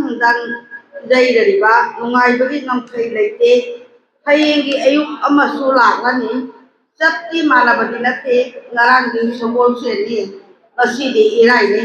ngarang do ngasi amuk halatre ꯍꯧꯈ꯭ꯔꯕꯅꯤ ꯍꯜꯂꯛꯂꯔꯣꯏꯗꯕꯅꯤ ꯑꯗꯨꯒ ꯑꯔꯣꯏꯕ ꯑꯣꯏꯅ ꯑꯃꯇꯪ ꯊꯤꯖꯒꯦ ꯐꯥꯗꯨꯅ ꯊꯝꯕ ꯉꯝꯍꯧꯗꯦ ꯃꯇꯝꯕꯨ ꯀꯅꯥꯅꯁꯨ ꯐꯥꯗꯨꯅ ꯊꯝꯕ ꯉꯝꯈꯤꯗꯦ ꯂꯩꯕꯥꯛꯀꯤ ꯅꯤꯡꯊꯧꯁꯤꯡ ꯀꯟ ꯊꯧꯔꯕ ꯃꯤꯑꯣꯏ ꯀꯌꯥ ꯇꯔꯥꯁꯤꯡꯅ ꯃꯇꯝꯕꯨ ꯐꯥꯗꯨꯅ ꯄꯨꯔꯛꯄ ꯉꯝꯈꯤꯗꯦ ꯃꯇꯝꯒꯤ ꯃꯃꯜꯕꯨ ꯑꯩꯅ ꯈꯪꯅ ꯁꯤꯖꯤꯟꯅꯔꯕꯗꯇ ꯃꯇꯝꯒꯤ ꯂꯥꯏꯔꯦꯝꯕꯤꯅ ꯃꯃꯜ ꯂꯩꯔꯕ ꯈꯨꯗꯣꯜꯄꯣꯠ ꯑꯃ ꯄꯤꯕꯤꯔꯝꯃꯤ ꯏꯁꯤꯡ ꯏꯆꯦꯜꯕꯨꯁꯨ ꯀꯅꯥꯅꯁꯨ ꯐꯥꯗꯨꯅ ꯊꯝꯕ ꯉꯝꯍꯧꯗꯦ ꯂꯦꯝꯂꯩ ꯉꯥꯕꯨꯗꯤ ꯂꯣꯡꯕꯨꯛꯅ ꯅꯠꯇ꯭ꯔꯒ ꯏꯟꯅ ꯐꯥꯖꯤꯟꯗꯨꯅ ꯊꯝꯕ ꯉꯝꯈꯤ ꯏꯁꯤꯡ ꯏꯆꯦꯜꯕꯨꯗꯤ ꯀꯅꯥꯅꯁꯨ ꯐꯥꯖꯤꯟꯗꯨꯅ ꯊꯝꯕ ꯉꯝꯈꯤꯗꯦ ꯏꯁꯤꯡ ꯏꯆꯦꯜꯕꯨ ꯑꯩꯅ ꯃꯐꯝ ꯆꯥꯅ ꯊꯝꯍꯧꯔꯕꯗꯤ ꯀꯥꯟꯅꯕꯗꯨ ꯐꯪꯉꯦ ꯃꯊꯪꯗ ꯀꯧꯁꯤꯟꯖꯒꯦ ꯄꯨꯡꯒꯤ ꯄ꯭ꯔꯦꯃꯥꯕꯇꯤꯕꯨ ꯁꯩꯔꯦꯡ ꯄꯥꯕꯤꯅꯕ ꯀꯧꯁꯤꯟꯖꯔꯤ ꯑꯩꯒꯤ ꯁꯩꯔꯦꯡ ꯏꯉꯥ ꯏꯉꯦꯟ ꯏꯉꯥ ꯊꯥꯅ ꯂꯥꯛꯄꯗ ꯄꯨꯛꯅꯤꯡ ꯋꯥꯈꯜꯗ ꯅꯨꯡꯉꯥꯏꯕ ꯑꯃ ꯐꯥꯎꯏ ꯏꯉꯥꯒꯤ 15ꯅꯤ ꯄꯥꯟꯕ ꯏꯉꯥꯒꯤ ꯄꯨꯔꯅꯤꯃꯥ ꯅꯨꯃꯤꯠꯇ ꯂꯥꯏꯅꯤꯡꯊꯧ ꯁꯅꯥꯃꯍꯤ ꯆꯦꯡꯍꯣꯡꯕ ꯌꯧꯔꯛꯂꯦ ꯈꯜꯂꯨꯕꯗ ꯂꯥꯏꯅꯤꯡꯊꯧ ꯁꯅꯥꯃꯍꯤꯗ ꯌꯨꯝꯊꯣꯡꯒꯤ ꯃꯤꯁꯤꯡꯒꯤ ꯆꯦꯡ ꯈꯨꯂꯥꯛ ꯃꯨꯠ ꯇꯔꯦꯠ ꯍꯩꯖꯔꯒ ꯄꯨꯟꯁꯤ ꯆꯦꯡꯖꯦꯜ ꯅꯤꯖꯔꯦ ꯀꯌꯥꯒꯤ ꯃꯇꯤꯛ ꯄꯨꯛꯅꯤꯡꯗ ꯅꯨꯡꯉꯥꯏꯖꯕ ꯄꯨꯛꯅꯤꯡ ꯋꯥꯈꯜ ꯂꯩꯇꯥꯕ ꯐꯪꯖꯕ ꯂꯥꯏꯅꯤꯡꯊꯧ ꯁꯅꯥꯃꯍꯤꯅ ꯌꯥꯏꯐꯔꯦ ꯏꯉꯥ ꯏꯉꯦꯟꯗꯤ ꯅꯣꯡꯖꯨ ꯊꯥꯅꯤ ꯂꯧꯃꯤꯒꯤꯗꯤ ꯄꯨꯛꯅꯤꯡ ꯌꯦꯅꯤꯡ ꯍꯨꯝꯖꯩ ꯂꯧꯃꯤ ꯑꯩꯒꯤ ꯂꯧꯕꯨꯛꯇ ꯆꯤꯟꯊꯔꯛꯂꯣ ꯖꯔ ꯖꯔ ꯇꯥꯕꯤꯔꯔꯣ ꯖꯝ ꯖꯝ ꯂꯥꯡꯒꯣꯜꯅ ꯂꯧꯈꯥꯞ ꯇꯥꯟꯖꯒꯦ ꯈꯨꯂꯪ ꯏꯁꯩ ꯁꯛꯆꯒꯦ ꯅꯪꯒꯤ ꯅꯣꯡꯖꯨ ꯇꯥꯟꯊꯥꯗ ꯏꯉꯦꯟꯒꯤ ꯅꯤꯅꯤ ꯄꯥꯟꯕ ꯂꯥꯛꯄꯗ ꯆꯤꯡꯅꯔꯤ ꯀꯥꯡ ꯃꯐꯝ ꯈꯨꯗꯤꯡ ꯈꯨꯡꯒꯪ ꯈꯨꯗꯤꯡ ꯖꯒꯅꯥꯊꯣꯏ ꯏꯄꯥꯏꯕꯨꯡꯉꯣꯅ ꯀꯥꯡꯂꯦꯟ ꯃꯊꯛꯇ ꯂꯦꯡꯈꯠꯈ꯭ꯔꯦ ꯚꯛꯇꯁꯤꯡꯅ ꯊꯧꯒꯜ ꯇꯧꯈ꯭ꯔꯦ ꯀꯥꯡꯈꯣꯡ ꯃꯔꯤꯒꯤ ꯂꯩꯕꯥꯛ ꯂꯧꯖꯔꯒ ꯂꯥꯏꯕꯛꯇ ꯍꯥꯞꯆꯔꯦ ꯍꯔꯥꯎ ꯏꯅꯣꯠ ꯀꯥꯕ ꯃꯇꯝꯅꯤ ꯂꯩꯁꯥꯕꯤ ꯄꯥꯈꯪ ꯍꯅꯨ ꯍꯅꯥ ꯑꯉꯥꯡ ꯅꯨꯕꯤ ꯈꯥꯛꯇꯅ ꯍꯔꯥꯎ ꯌꯥꯝꯅ ꯃꯌꯥꯝꯅ ꯍꯔꯥꯎ ꯇꯌꯥꯝꯅ ꯀꯥꯡ ꯆꯤꯡꯅꯔꯤ ꯏꯕꯦꯟꯕꯣꯡꯅ ꯆꯤꯟꯊꯥꯡꯖꯩꯅ ꯍꯥꯏꯔꯛꯏ ꯖꯒꯅꯥꯊꯣ ꯃꯤꯂꯥꯎꯕ ꯀꯥꯡ ꯇꯣꯡꯕ ꯅꯨꯡꯉꯥꯏꯕ꯭ꯔꯥ ꯀꯣꯛ ꯇꯨꯝ ꯏꯉꯥꯎ ꯉꯥꯎꯏ ꯈꯤꯆꯤ ꯆꯥꯕ ꯍꯥꯎꯕ꯭ꯔꯥ ꯃꯣꯔꯣꯛ ꯇꯨꯝ ꯏꯁꯥ ꯁꯥꯏ ꯋꯥ ꯅꯣꯛꯇꯨꯅ ꯍꯔꯥꯎꯅ ꯀꯥꯡ ꯆꯤꯡꯅꯔꯤ ꯂꯩꯕꯥꯛ ꯃꯔꯥ ꯇꯞꯅ ꯄꯥꯟꯅꯕ ꯂꯩꯕꯥꯛꯁꯦ ꯈꯨꯟꯖꯥꯎꯔꯁꯅꯨ ꯂꯩꯆꯥꯎꯔꯁꯅꯨ ꯌꯥꯝ ꯊꯥꯒꯠꯆꯔꯤ ꯃꯊꯪꯁꯤꯗꯤ ꯉꯥꯉꯣꯟ ꯄꯨꯔꯅꯖꯣꯇꯤꯕꯨ ꯁꯩꯔꯦꯡ ꯄꯥꯕꯤꯅꯕ ꯀꯧꯁꯤꯟꯖꯔꯤ ꯑꯩꯒꯤ ꯋꯥꯔꯤ ꯃꯆꯥꯁꯤꯒꯤ ꯃꯃꯤꯡ ꯒ꯭ꯌꯥꯟ ꯇꯥꯈ꯭ꯔꯕ ꯌꯨꯉꯥꯎꯕ ꯁꯥꯟꯇꯀꯨꯃꯥꯔ ꯀꯣꯂꯦꯖꯀꯤ ꯑꯣꯖꯥꯅꯤ ꯏꯪ ꯇꯞꯄꯤ ꯂꯨ ꯂꯨꯏ ꯋꯥꯉꯥꯡ ꯋꯥꯇꯥ ꯋꯥꯉꯥꯡ ꯁꯉꯥꯡ ꯋꯥꯍꯩ ꯋꯥꯇꯥ ꯐꯖꯩ ꯍꯧꯒꯜꯂꯣꯟ ꯈꯪꯉꯤ ꯌꯥꯝꯅ ꯐꯩ ꯄꯥꯟꯕꯥꯟꯗ ꯃꯤꯅ ꯌꯦꯡꯕꯗꯗꯤ ꯄꯤꯅ ꯍꯩ ꯆꯥꯟꯕꯤ ꯍꯩ ꯃꯤꯅꯨꯡꯁꯤ ꯆꯥꯎꯏ ꯅꯣꯡ ꯄꯥꯟ ꯅꯥꯏ ꯁꯩꯔꯦꯡꯒꯨꯝꯕ ꯃꯤꯑꯣꯏꯅꯤ ꯑꯉꯝꯕꯗ ꯅꯦꯜꯂꯤ ꯉꯝꯗꯕꯗ ꯈꯨꯌꯥ ꯁꯣꯏ ꯆꯥꯕ ꯊꯛꯄ ꯌꯥꯝꯅ ꯈꯜꯂꯤ ꯄꯪꯆꯥ ꯆꯥꯗꯦ ꯏꯃꯨꯡꯒꯤ ꯊꯣꯡ ꯊꯥꯛꯄ ꯀꯌꯥ ꯍꯥꯎꯒꯟꯗꯦ ꯃꯄꯥꯟꯒꯤ ꯍꯣꯇꯦꯜ ꯗꯨꯀꯥꯟ ꯎꯈꯣꯡ ꯋꯥꯈꯣꯡꯗ ꯐꯝꯕ ꯁꯥꯏꯖꯤꯟ ꯁꯌꯥꯗ ꯌꯣꯟꯕ ꯀꯣꯝꯕꯤꯡ ꯑꯣꯄꯔꯦꯁꯟꯒꯨꯝ ꯆꯤꯊꯗꯦ ꯇꯛꯈꯠꯂꯤ ꯉꯥ ꯄꯥꯝꯗꯦ ꯕꯩꯁꯅꯣꯞꯅꯤ ꯌꯨ ꯌꯦꯟꯅ ꯈꯣꯏꯗꯥꯖꯩ ꯉꯥ ꯄꯥꯝꯗꯦ ꯕꯩꯁꯅꯣꯞꯅꯤ ꯌꯨ ꯌꯦꯟꯅ ꯈꯣꯏꯗꯥꯖꯩ ꯀ꯭ꯋꯥ ꯃꯩꯈꯨ ꯊꯥꯗꯣꯛꯇꯦ ꯖꯨꯋꯥꯔ ꯒꯟꯖꯥꯁꯨ ꯍꯩꯅꯖꯩ ꯂꯥꯏꯔꯤꯛ ꯂꯥꯏꯁꯨ ꯍꯩꯕꯅꯤꯅ ꯚꯦꯗ ꯁꯥꯁꯇ꯭ꯔ ꯈꯪꯉꯤ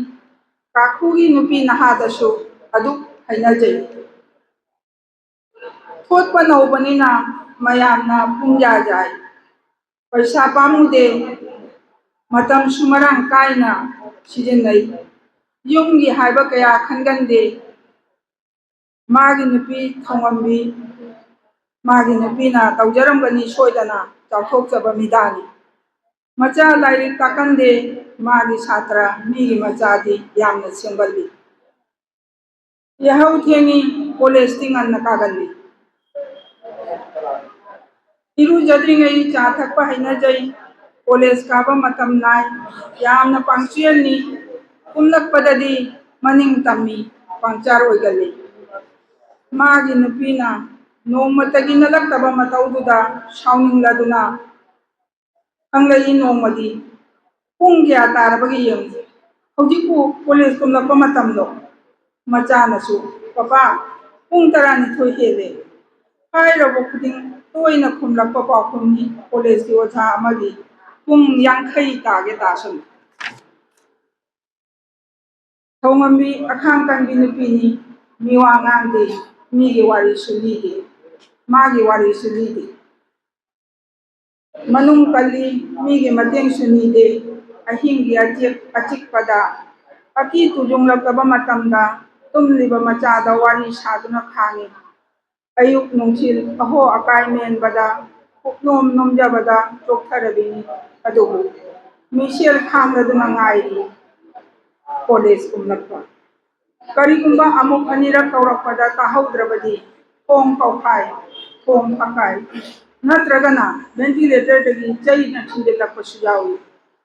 ꯀꯧꯕꯁꯨ ꯌꯥꯝꯅ ꯏꯪꯅ ꯇꯞꯅ ꯀꯧꯏ ꯃꯥꯅꯗꯤ ꯑꯍꯤꯡꯗ ꯀꯨꯝꯂꯛꯄ ꯀꯣꯂꯦꯖꯅꯤꯅ ꯊꯧꯉꯝꯕꯤ ꯏꯔꯥꯏꯕꯛꯀꯤꯅꯤ ꯈꯟꯅ ꯋꯥꯈꯜꯒꯤ ꯄꯨꯛꯅꯤꯡꯒꯤ ꯍꯛꯆꯥꯡꯒꯤ ꯆꯩꯅꯥ ꯆꯩꯊꯦꯡ ꯄꯨꯝꯕ ꯃꯤꯠꯀꯤ ꯄꯤꯅ ꯍꯤꯒꯥꯖꯩꯗꯨꯅ ꯈꯪꯂꯛꯂꯤꯕꯅꯤ ꯅꯣꯡꯃꯁꯨ ꯊꯧꯉꯝꯕꯤꯅ ꯊꯦꯡꯃꯟꯕꯗꯨꯗ ꯁꯥꯎꯅꯤꯡꯃꯟꯗꯨꯅ ꯀꯞꯅ ꯍꯧꯖꯤꯛꯄꯨ ꯀꯅꯥ ꯀꯅꯥ ꯂꯩꯍꯧꯔꯤꯕꯒꯦ ꯀꯔꯝꯕ ꯀꯣꯂꯦꯖꯇ ꯀꯔꯤ ꯇꯥꯛꯂꯤꯕꯅꯣ ꯍꯥꯏꯅ ꯀꯞꯅ ꯍꯪꯂꯛꯏ ꯏꯪ ꯇꯞꯈ꯭ꯔꯕ ꯁꯥꯟꯇꯀꯨꯃꯥꯔ ꯏꯃꯨꯡ ꯌꯧꯔꯕꯗꯤ ꯅꯣꯡꯁꯥꯒꯨꯝꯃꯤ ꯊꯧꯉꯝꯕꯤꯒꯤ ꯈꯧꯔꯤꯗ ꯈꯨꯗꯣꯝꯕꯤꯅ ꯅꯝꯂꯒ ꯍꯥꯏꯔꯛꯏ ꯃꯤ ꯌꯥꯝꯅ ꯂꯩꯍꯧꯔꯤꯕ ꯌꯥꯠꯅꯤ ꯅꯪ ꯀꯔꯤ ꯇꯧꯒꯦ ꯍꯥꯏꯕꯅꯣ ꯍꯥꯏꯅ ꯑꯗꯨꯝ ꯏꯜꯂꯤ ꯊꯧꯉꯝꯕꯤꯁꯨ ꯀꯔꯤꯕꯨ ꯀꯥꯟꯅꯔꯨꯕꯕꯅꯣ ꯁꯤꯔꯕꯁꯨ ꯐꯔꯦ ꯈꯟꯗꯨꯅ ꯃꯃꯤꯠꯇꯒꯤ ꯃꯄꯤ ꯆꯗꯨꯝ ꯁꯤꯟꯊꯗꯨꯅ ꯑꯗꯨꯝ ꯈꯥꯡꯉꯤ ꯈꯥꯡꯕ ꯉꯝꯂꯛꯇ꯭ꯔꯕꯗꯨꯅ ꯑꯛ ꯂꯥꯎꯔꯛꯏ ꯇꯨꯝꯂꯝꯂꯤꯕ ꯃꯆꯥꯅ ꯈꯪꯄ꯭ꯔꯦꯛ ꯈꯪꯅ ꯂꯥꯎꯔꯛꯏ ꯄꯟꯙꯧ ꯃꯃꯥ ꯍꯥꯠꯇꯣꯔꯦ ꯃꯃꯥꯕꯨ ꯀꯟꯕꯤꯌꯨ ꯄꯟꯙꯧ ꯃꯃꯥ ꯍꯥꯠꯇꯣꯔꯦ ꯃꯃꯥꯕꯨ ꯀꯟꯕꯤꯌꯨ ꯆꯥꯎꯕꯜ ꯁꯥꯟꯇꯀꯨꯃꯥꯔꯒꯤ ꯃꯌꯥꯝꯕꯅꯤ ꯃꯅꯥꯎꯒꯤ ꯅꯨꯡꯄꯥꯟ ꯅꯥꯏꯕ ꯁꯥꯖꯠꯇꯨꯗ ꯐꯣꯟ ꯊꯥꯕ ꯉꯝꯗꯗꯨꯅ ꯀꯨꯞꯁꯦꯟ ꯁꯦꯟꯅꯔꯛꯄꯅꯤ ꯆꯥꯎꯕꯜ ꯌꯥꯡꯅ ꯆꯪꯁꯤꯜꯂꯛꯏ ꯀꯧꯔꯛꯏ ꯁꯥꯟꯇꯀꯨꯃꯥꯔ ꯈꯨꯝꯃꯤ ꯌꯥꯝꯅ ꯏꯪꯅ ꯇꯥꯖꯧ ꯃꯣꯡ ꯏꯍꯥ ꯍꯥꯗꯅ ꯆꯥꯎꯕꯜꯅ ꯍꯧꯖꯤꯛꯁꯦ ꯄꯨꯡ ꯀꯌꯥ ꯇꯥꯔꯦ ꯄꯨꯡ ꯀꯌꯥ ꯇꯥꯔꯕꯒꯤꯅꯍꯦ ꯅꯣꯡꯖꯥꯏ ꯃꯇꯨꯡꯁꯤꯗꯕꯨ ꯅꯪꯅ ꯑꯆꯨꯝꯕ ꯁꯥꯗꯨꯅ ꯅꯨꯄꯤ ꯑꯉꯥꯡ ꯋꯥꯔꯛꯂꯤꯕꯅꯤ ꯍꯥꯏꯗꯨꯅ ꯅꯪꯅ ꯅꯨꯄꯤ ꯑꯉꯥꯡ ꯋꯥꯔꯛꯂꯤꯕꯅꯤꯅꯦ ꯅꯪꯒꯤ ꯅꯍꯩ ꯅꯁꯤꯡ ꯑꯁꯤꯕꯨ ꯅꯨꯄꯤ ꯍꯥꯠꯅꯅꯕ ꯇꯝꯂꯨꯔꯤꯕ꯭ꯔꯥ ꯍꯥꯏꯕ ꯍꯧꯖꯤꯛꯁꯦ ꯄꯨꯡ ꯀꯌꯥ ꯇꯥꯔꯕꯒꯦꯅꯍꯦ ꯄꯨꯡ kaya tarabage Santakumar yamna ingna mung hadana masadi hairang Tajau mapan tar nanau kothara yang tajau su kari chawal saung lawi mi usittaba nangse yamna gyan ta khaba yungau bani ne kairaga khubang set thajali Santakumar amungda haitai adudagi adum tumtha khari sinjari mayamu thagachari Mathangda kausinjage Moirang Tim Savita Saireng Pabinaba kausinjage Aigi Sairengi maming Ningkhai raba chekpal Hanjin Ningkhai raklaba Laisa taba ngamjadraba laimai sida leptaduna Laujai aina Aikoi bu hinghanbiu Charam chadatnaraba punsina Hingingdana hingli Ngasigi tamthiraba layrol sida Ning bakai bagi pirang nadi maning tamna centharapi ipaklaba ipak tamna Adubune Tudum si nasikna rapi thamoy nadi Ning tamba amagi manglanda Mittang laba dita rastra gitam thiraba pukchel Nung laba bhringi satam Hai sing laba Sri Krishna gilalong Jaudri brane nung shirabi ma lamdam kanglaipa Jaudri brane lalong hairaba nung damba nanggidi ma Mittang labalay nga to Kay daw ngay no loisin nga daba नंगी महाप्ररोगी लंजाउसी ना पंगलब लेंगाक मपुओ ना पंगलब लेंगाक मपुओ नयत पिरव थवाई सिंगी मिकप पंथांगी तेंखा कोना सरा संगलेने इमालय पाक कंगलय पाक से कैदौंगई मिकप थोकनी कुंभकर्णगी तुंगखुन कैदौंगई मिकप थोकनी कुंभकर्णगी तुंगखुन राजनीति के अमूब नोंगलई नुंसिलक्ता प्रजा मयाम न तेरा मकोलोइना पाइरिने अहांगसिदा मफम खांगना अदुदगी असुम असुम लुप्थरपी इरे फंग्रबा इरो नोंगमदा तपना इराक महल्ले अमुक्सु इशागी इमीसिना हंगलपी वहंग इशादा कोनसिंदुना हंजिन हंजिन हिंगलिब्रने नखोइबु कंथी थोकना खंगलाव लावकी मागी वहंगुदा अइना ओनसिंदुना अमुक्कसु थौना पुनमक फुदोगदुना खुंखी सोइनाइरबा लैंगाकसिगी निंखाइरकलिबा चेक्पल सिबु ngaकलिबा हिंसी सीरबा प्रजा सिंगिने अइखोइदि पुनमक खुरमजरि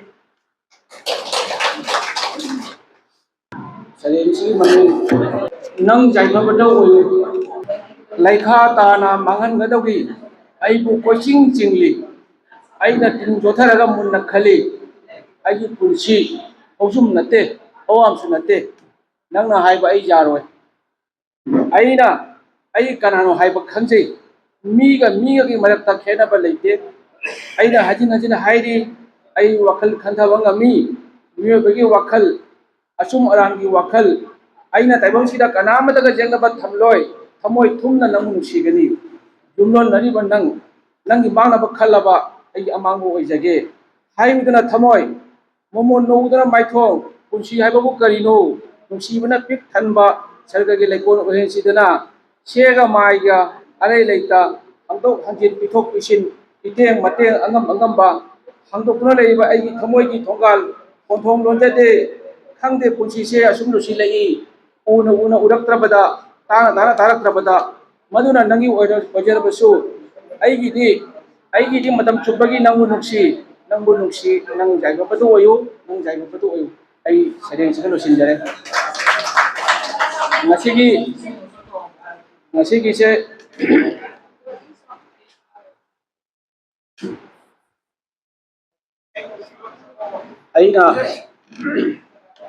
aina isei se aidi haijadaba 1967 gi kada liba isei ama abung Vijayendra Kumar Samana amiramba ma pasana iba jo aribak to misna Samana sakoi sei ni sei hita horage mata mangan jararoi panpo mango kenjola sarai yongkham gatha samlang koi nari minaja jenahun oinahun jenahu pangande jamoi sari sarai pidin piliye panpo mangon kenjongla sarai yongkham gatha samlang koi nari minaja jenahun oinahun jenahu pangande jamoi sari sarai pidin piliye panpo mangon kenjongla sainol lantanuragi narungali takelai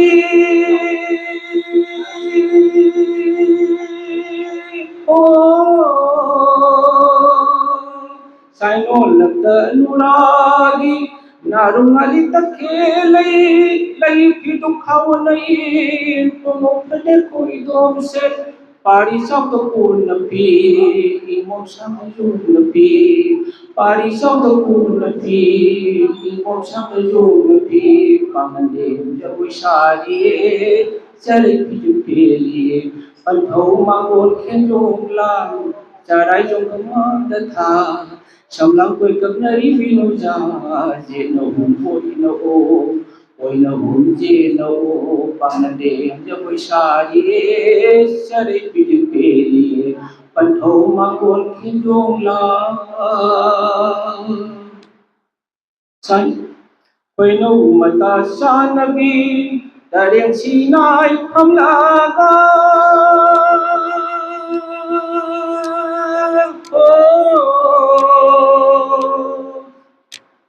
Koino mata sanabi tareng sinai pamlaga liri wari prem sagi tamli mapau manjagi lamgi khoi pambana samjirei tamna pairaglani lamgi khoi mulai pambana samjirei tamna pairaglani pangande hemje boisari sarai pikin peli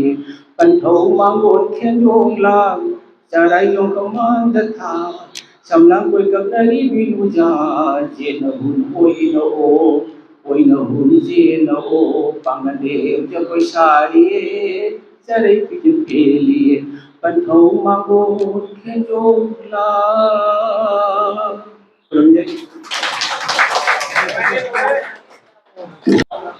ꯑꯩꯒꯤ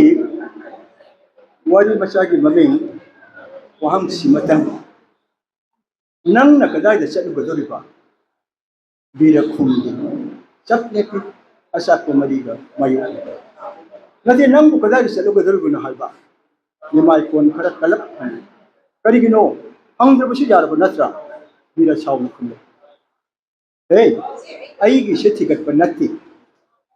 ꯉꯥꯛꯌꯨꯡꯁꯤꯒꯤ ꯃꯤꯅꯤ ꯆꯠꯂꯤꯕꯗꯨ ꯀꯗꯥꯏꯗꯅꯣ ꯍꯥꯏꯗ꯭ꯔꯕꯅꯤꯅ ꯃꯄꯥ ꯑꯃ ꯑꯣꯏꯅ ꯑꯩ ꯍꯪꯕꯅꯤ ꯅꯤꯃꯥꯏ ꯁꯥꯎꯔꯞ ꯈꯨꯝꯃꯤ ꯃꯤꯔꯥꯊꯤꯕ ꯃꯤꯔꯥꯊꯤꯕ ꯃꯤꯔꯥꯊꯤꯕ ꯃꯤꯔꯥꯊꯤꯕ ꯀꯔꯤꯒꯤꯗꯃꯛꯇ ꯅꯪꯅ ꯃꯥꯕꯨ ꯑꯩ ꯃꯥꯕꯨ ꯌꯨꯝꯁꯤꯗ ꯄꯨꯔꯛꯀꯅꯤ ꯌꯥꯔꯣꯏ ꯀꯔꯤꯒꯤ ꯌꯥꯔꯣꯏ ꯌꯥꯔꯣꯏ ꯍꯥꯏꯕꯗꯤ ꯌꯥꯔꯣꯏ ꯃꯥ ꯌꯨꯝꯁꯤꯗ ꯄꯨꯁꯤꯜꯂꯛꯄ ꯁꯨꯡꯌꯥ ꯌꯥꯔꯣꯏ ꯁꯨꯡꯆꯪ ꯆꯪꯍꯜꯂꯣꯏ ꯀꯔꯤꯒꯤꯅꯣ ꯑꯩ ꯃꯥꯕꯨ ꯌꯨꯝꯁꯤꯗ ꯁꯣꯏꯗ ꯄꯨꯔꯛꯀꯅꯤ ꯕꯤꯔꯥ ꯅꯪ ꯅꯔꯤ ꯌꯥꯝ ꯐꯔꯦꯅꯦ ꯅꯪꯅꯁꯨ ꯑꯩꯒꯤ ꯆꯤꯟꯊꯛꯇ ꯅꯤꯃꯥꯏ ꯁꯥꯎꯅ ꯆꯦꯟꯁꯤꯜꯂꯛꯇꯨꯅ ꯃꯆꯥꯗ ꯄꯨꯔꯛꯄꯗ ꯕꯤꯔꯅ ꯃꯄꯥꯒꯤ ꯃꯈꯨꯠ ꯐꯥꯏ ꯇꯥꯃꯣ ꯇꯥꯃꯣ ꯃꯆꯟꯗꯥꯅꯤ ꯀꯞꯅ ꯀꯞꯅ ꯈꯨꯠ ꯍꯟꯅꯔꯛꯀꯗ ꯆꯤꯡꯅꯅ ꯆꯦꯟꯁꯤꯜꯂꯛꯇꯨꯅ ꯃꯕꯨꯡꯒꯤ ꯃꯈꯨꯠꯇ ꯄꯥꯏꯔꯒ ꯊꯥꯗꯣꯛꯑꯣ ꯊꯥꯗꯣꯛꯑꯣ ꯇꯥꯃꯣ ꯊꯥꯗꯣꯛꯑꯣ ꯕꯤꯔ ꯃꯄꯥꯒꯤ ꯃꯈꯨꯠ ꯊꯥꯗꯣꯛꯑꯣ ꯅꯪꯅꯁꯨ ꯍꯥꯏꯔꯒ ꯅꯤꯃꯥꯏ ꯑꯃꯨꯛꯁꯨ ꯍꯟꯅ ꯄꯨꯒꯦ ꯇꯧꯔꯛꯄꯗ ꯄꯥꯕꯨꯡ ꯇꯧꯅꯨ ꯄꯥꯕꯨꯡ ꯇꯧꯅꯨ ꯄꯥꯕꯨꯡ ꯔꯥꯅꯤ ꯀꯞꯅ ꯀꯞꯅ ꯃꯄꯥꯒꯤ ꯃꯥꯡꯗ ꯅꯤꯃꯥꯏ ꯃꯉꯩ ꯊꯛ ꯊꯛ ꯃꯤꯅ ꯁꯥꯎꯅ ꯍꯥꯏꯔꯦ ꯅꯪꯒꯤ ꯐꯅꯕ ꯁꯤꯜꯂꯤꯕ ꯈꯜꯂꯤꯕ ꯑꯩꯁꯦ ꯅꯄꯥꯡꯒꯜ ꯆꯥꯎꯔꯛꯄꯗꯨꯒ ꯌꯦꯛꯅꯕ ꯑꯣꯏꯅ ꯈꯜꯂꯦ ꯑꯩꯒ ꯁꯤꯡꯅꯕ ꯉꯝꯂꯦ ꯑꯗꯨꯒ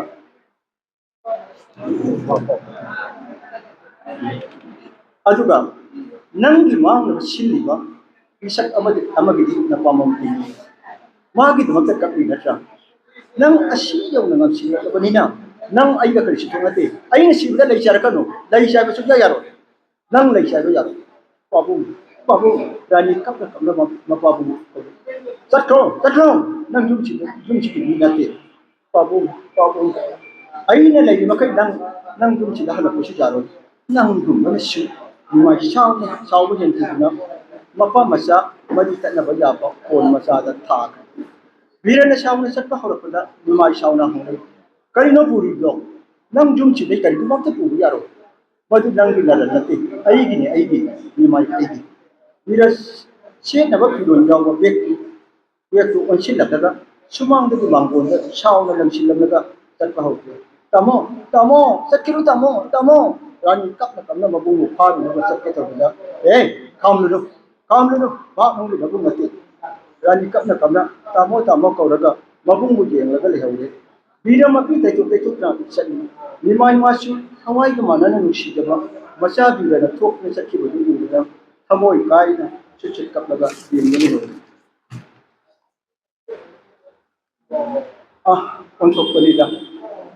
ꯃꯍꯥꯛ ꯑꯍꯜ ꯑꯣꯏꯔꯕ ꯃꯄꯥ ꯑꯩꯒꯤ ꯑꯃꯗꯤ ꯃꯥꯕꯨ ꯅꯤꯡꯖꯕꯤ ꯃꯆꯟꯁꯤꯒꯤ ꯀꯔꯤꯕꯇ ꯈꯟꯕꯤꯔꯝꯗꯦ ꯄꯥꯡꯒꯜ ꯊꯧꯅꯥ ꯌꯥꯎꯔꯛꯇ꯭ꯔꯕ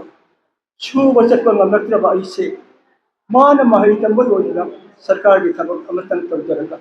ꯑꯩꯒꯤ ꯄꯨꯟꯁꯤ ꯃꯥꯒꯤ ꯃꯅꯨꯡꯗ ꯃꯇꯝ ꯈꯔꯇꯪ ꯈꯨꯌꯥꯠꯄꯁꯤꯗ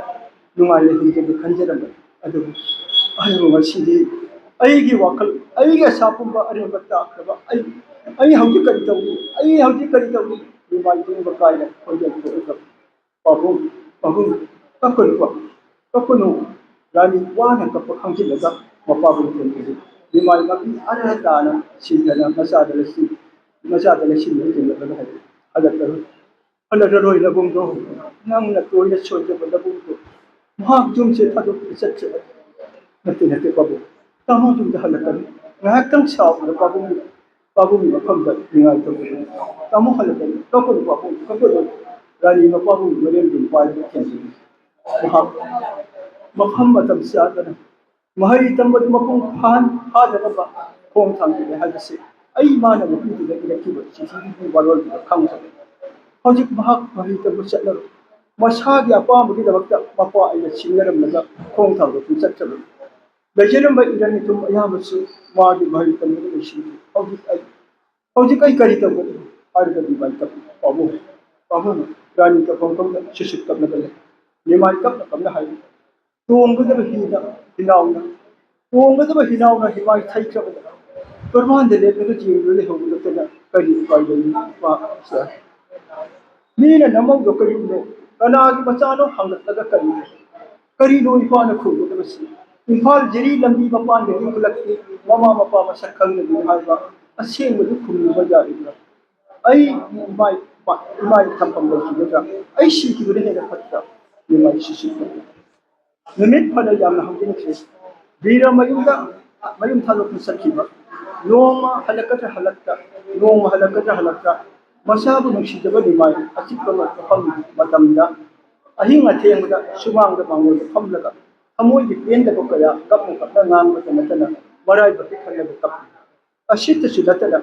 masana mabu ki jana lona ni dam da lak laga tum da na le bra pai na amal ba masa di ka di thongnau ni she ni ki na ba su mayaw ni toina masa di ka da la laga masa di hang la ba ka table da lai ba la iksi hotlang da theli ba photo yan ko ta ya ni ba ma ki marol ama di ma pu le tra ba kam anu ni ga Amu de hina maisak ni na bira ipa di mo ko ga ni mai kap ni mai awa ba shi batakta masana ni bira bu pura ga la ka bi karam tan ni wahang na su wa di ko ta nai ba ho kre man halak se bari ai da rani shi kana da shi da wahang shi na su awa ba ma apat ni ni mai masa ki su da mo ke na ke na khara ga dari ana ba mi hai ba do Masan na pirani mabung nagahanap ka bani mapabong di masana ng sila ka bani kapang ta mapabong kamanda lola ka nung magi ayuk amatani ni mai pamung da kitne hitna masabi wakal da kaplang batigi khang bang ang lakka masana pirani ng kawi bema rani la ena pabong rani maning da pishiram badu loy na thanam laga Ting na mapadum na manakta lalaga hanglay pabo ila tarsida akhiru pahung nahung na sakto rekter ko yini ma adam ko man ka pabo alga dani sumati tare pahung na hin nasita ma jumda falakan thaje de tebi ma pabo kari ge dum na khali bano kamo na pabo mo jam na shi ge nahung na ayu no shi ge ma ayu thado ko sakki Rani na pabo wasi da shi kapi Nah, nabung di ipau ko taki to. Gani kamper kam na palo ke khum di kap le bhakta. Bhakta le. Wang se anu jada kam le. Chan nabung ko to lo ko. Abung mana halak ko ngai. Madu je laga pabung di thabo di awam se khang le de. Rani mabung ni ka di ko to lo laga di le pabo. Tamo di ko to.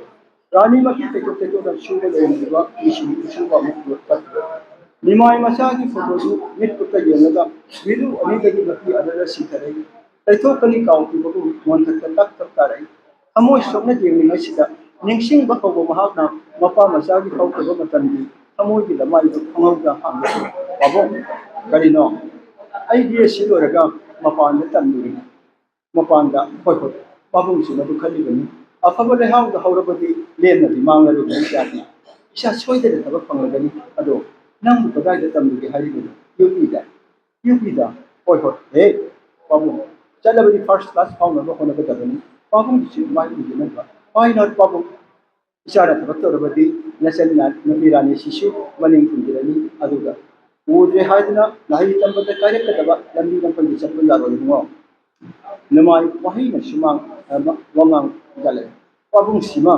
बिदलो गनो आई पाबुंग थादब मांगलो first class certificate पाइने ये थांगदा लोगनो पाबुंग आंग संगते इशा की first class certificate निंगसिंग वकल सिदा लोरक नमाई photo मोनथक other तब तक हरे इशा की फर्स्ट क्लास सर्टिफिकेट मंगलान ओन मतुंग द मपी द तैथोकलबा रानी बेमा बेमा रानी बाबू लाए लाए रानी अशुभ फीसिंदु वलांग कोपता होरकनगा किंग न मपाबु की नाक लाकदा हंगे करी हाजे पाबु नंग हरिनगर द लेबा नंग का मनी द फोन दो अमकेत रानी थकन मपाबु की अनाबुदिदा सिंगन हंगे कका द वारी शाने दो बाबू आई के नते नंग साना द आई का रानी नगा कका द करी हाय को बाबू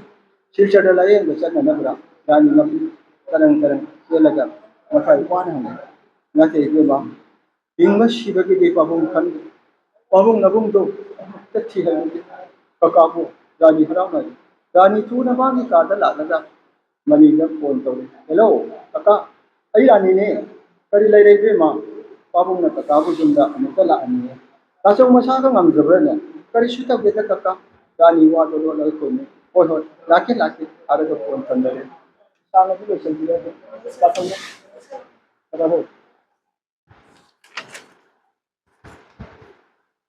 नुंचिल पुंगा मतारे मनी ने सुमांग के रोपदा रानी कोलांग को तगी फिरोन खरा लपसी लगा लेचो रोपदा मनी को हाइमा काका काका जोर ले रानी लोग न हरे ओई बे मां तासौदी मां की काता मनी ने संगलपदा टेबल में हिदा लांथक खरा लेरंबा अमदी मयाम बने हितुन लेरंबा नग हो पेदो तासौ नसा का नुआ जुबरने रशितो मुराद तो फम बेमा नंग काका की सा कोन तौरुनो रानी काका सा चरप तनाई आई शिशु होंगना बा कोन बदा अंदर मरक्षी हाजुर को नम बीरा बीरा लाई है जी लेचोराने तमो तमो जुमदे लेचो काका रानी वाना कप खांगी कदा दे सचिव माना मनी शारो फोन तो आई के वाली सनगे तासौसी हॉस्पिटल दा पुरगरा नजगा डॉक्टर कवगे जेंगन खोदन गिरी तौगे हागल फोन तो बसु महा पैखत तक बीमारी कप कपे करी बिनो तासौ खनद बने हाइसिबो मनी थकत हांगले खतनते आई मागो खतनते नत्रबदी बीमारी कप न कमा थौदोक्ति वाली दु मनाव तमलपदा मनी नपता रानी की मक्की तैथोगा खांगी लाइन लौबुदी यादबनिना कनादा करी हाइगन खनबम खंगो तासौ डॉक्टर से नबतौसी नारग ले तो कुदी सुन डॉक्टर की वादो नोमनी तंग तंगाई किसी करी दिनो इबम जेल द चपसी दाक सुसा अदो करी हागे हारिनो नाक हलेंदो बिरन खरा थिलो उसे बिमार मक्की ता महा गिरी सिदते लेरम किबया थेंगनद्रगना युपी मसादि मयु संपानगदा चौबी की जुम थी दगा लाकम हम लाकम नबदे कयाम कुले पाउ सिलगा नेमाय मकी तके याम बगरांग हांसे मम हा नवाइते नि बनी याम बइसादो आलम लगा नेमाय वांग मंगमना मफुन मिसिन का तासो आरगा बनी मयाम बग मतो दु जेमम मकी तारे मयाम बन पाम बदी मसादु को उनगा पाम बदिना मनी मयाम बन चंदिन वाली हाके बंगम लेते रानी शु मपा बुंगे जेंगलगा सुसित का निमाय कपि कपि हाय याम इशादो उली महा जोन सिदगी तोकी बिसी निमित फल जाम सिलक थिरुद्रबदी महा या बरि बिसिदा फल करी थाजद्रे बदी खामदे मपा आइगो उली जबरा हायरम लगा निमाय थेगे कप दुमो नंग या बरि बिसी आई इशादो बिसिदा मुतो देखि दिले बदी तासौ कली दि अदुम खली बदी मान हरक्तबसु आई माबु फंगनबा थिरगा पुरकन डॉक्टर दो वहां लाखलगा सच चटलबनिना नोमनिनी लैको हरक्तबसु कनादा खंगन नंग सुना थौसिलिदो नंग फंगनबदि थिरगा को दिनो वारबसु वाना थोकी बदगी कदाई सदी कनागी दलाई नुपी दो लौरबरा लौद्रिबरा ई पाउस अमत खंगन खंग या मन सीधी फावा जुंदा हलबरा खन खबरा महा mana shu halakta iyamana shu namsilakta laibak thigi bidagi iyamba adam daga dimai taso masani pirani si kana di si daga ni ya pada jum si daga ha bodab si masin mo pata rani si thaje poche ta bodab si ma juban bagi matam saati alang oi abak tana haiti negi juga sanaki ningol ha bisri negi juga sakki daga bani jum da bagi marai bakkari oi khang nati matam kredeng isas tabak tana tambu si yamba masani pisigi wakon kreshi masani pisigi wakon kreshi sidaram bikan ado numo aso mana hansi ja dabadi nang na magi apam ba koi halaga thiem ba ko yamba isas ni sakko yamba ni mo haram ba ni mai kaptan kaptan ta sa nana soidar bi ba ko kan ta sa ne la le hayan bi na kuram hande kari bi adu tahabi nang na bi adu hali ba ai she ni sok to ge to ba anuk shi matam sana ta ta kamau bu ni ko wala farakra ba mashi na shi fa ba ngam ga bi ya mu ku shi shi pam sam sam da mo na ki kari no ta sa na atu thamu ku thari ba shi matam shi da lai ni la ku ya ba doctor afa fa ba la yam sin lai le ba shi lai dili gi em sara chennai dara belor dara asang ba shen ku ba na na mo ni lai ne ta sa ya mo ni ba ni ni mai ana go je ne ka ta mani ka pe ka hari shi ni na ma ti na ba shi ai ko yani imam matana ko ko iti na sini na no meta sa mani na ku te na na bula na ku bidan na na bi jum sha ba de ta sa ku jo khawai kan ne he na man ko na na mu khali ta sa ara ga mani na pi ta ni bu ko shi shi ba ja ba da adu thamoi ku ko wa angang shi bi mang ha ji ka sa angang shi shi le kham khang na khalu ta sa bi ana ba fa na ba na na lai ga ni mai manau mani da mama ti na bati na da ba aku ba yeng na thai ba machin manau ni shi na bi langa na si na thamo da kun ni tham ni ni na ki da kap na mama ana da ko ya ba ni no ta che hare ni bi da ko na shi ko da shi ya mana da ni ba makai to ma na je da je ko ide adun na khan ni ta so na ya ba bi ni shi ni ta to ya mana hin ni shi sha do ara ma da bi kawa ma ki da ni ma ile ta re mani na jam na tuna shisha lai na ko ko da labi da ma lai ki mani na shillam na da bira jaw da baya mu sha do rani ki tangam da ba ku ka iraw ko la da irang na kam na da shin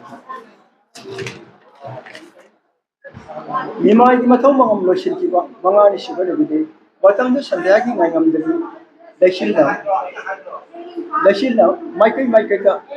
lupa ma ko na Singya Tangata, Sakara, Ulafa, Matami. Vira Halapa, I go with a Leminary Mala, Saksang Isang Assembly. Rani Imungi Mango, Sinamada, Duk Maya Cassette from Drama, she will be Mandela, Lima, Ibumo, the Cassanova, James of Polari. Matam si the Magunga, yet the Tanaham, the Sangal, London Maya, the Rapada, Mangun di Manganda, Masana Rani, the Tawu, Kamuda, September the Jim, Basam Mana Pai, my own chicken Janai, Hungry Tamo, Lakari, Rakiba. Our column, Nantadu, White from Kanga Vilani, Shiva, Imoda, Maira, the Pasaraka, Kapnakala, Wine, and Tabu, Tamu Jumdahal and Jumdahal, Halal Poppy, Tamu Halal.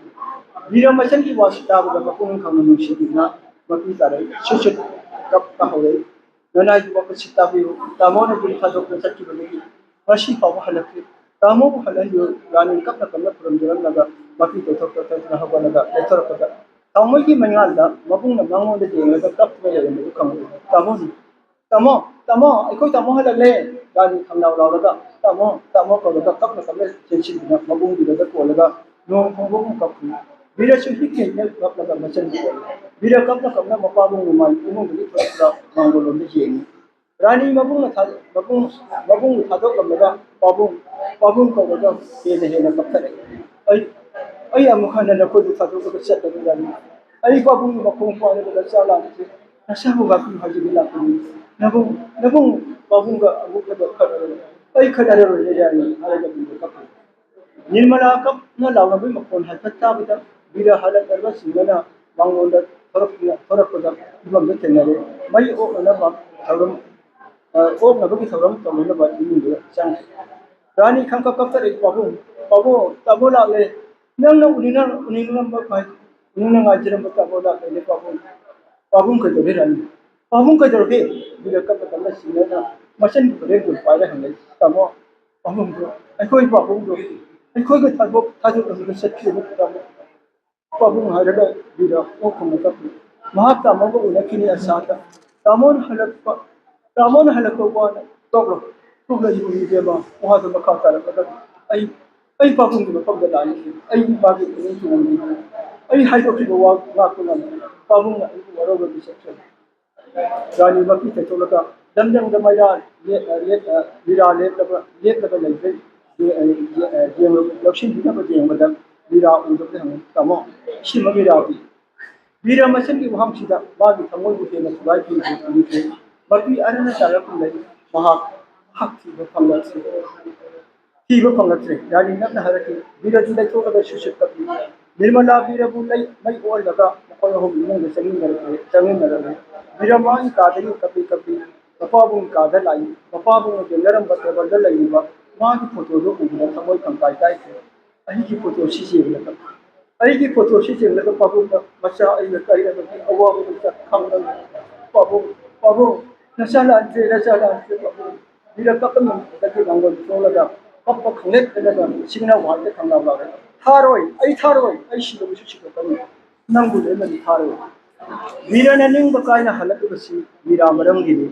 Mopa का कायना बसु बिरा मरम गिनी जेंगरी बरु सती अनेनी चाउबी मागी सरौदा लाइबकी लंगी बसी न कुबुंगी बिरा बुसिनबा chain मरे खुंगना दसलिनी अदु नुपी अंगांग लेरबा या कुनब कादर दोसी बिरा बुलुमाई थकी अपाम लादी लेबकु पैसाना बिरा बुलैनबा चाउबीदा लौतीना बिसने मरुदी अमतनी उसेकी अनेनी मरुदी अमतनी उसेकी अनेनी करंबा उसेकनो बिरना कापदुबा लमन मरुसी वहां सिमतन तंजरंग तरादी टेबल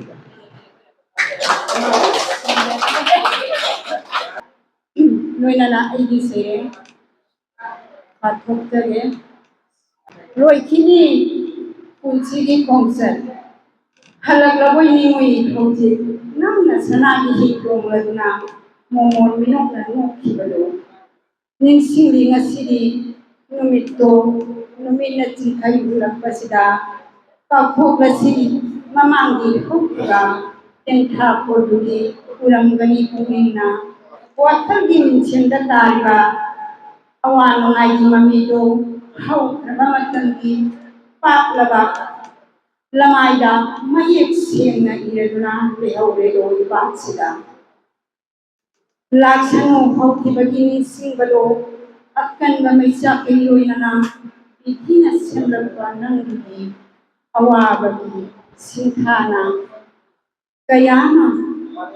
लेहौरेदो सनागी तत्सिदा नालबा नुंगक्तगी इसंग मरक्सिदा लुपली रबा हंदना वाना त्वबान चौरबा पुरगलबनी मसीदी कोइना नंगो मतंगी खुंगलई जावलोय जावन बलिसिंग संकोलबा नंगतनी ngai बसी एखोइनसु बरा कुरेन करबान सिगी हितांग मसीदी अचिपसिदा नंगी सनागी हितोंगुना सैथारंबा सैलें सिरोन सिंगो ngasidi सैथारंगी लमाय अममम का हांगोकनी अखोइना वाहन कोकिनारनी तेंथारोदुगी मरक्तुदा नंसु चावरंगनी अखोइगी रगसिदा पुनमक्सी खंगीबा उरिबा नोंदंबनी लमजिंगीबा अखोइगो हांगोबसु ओयलसन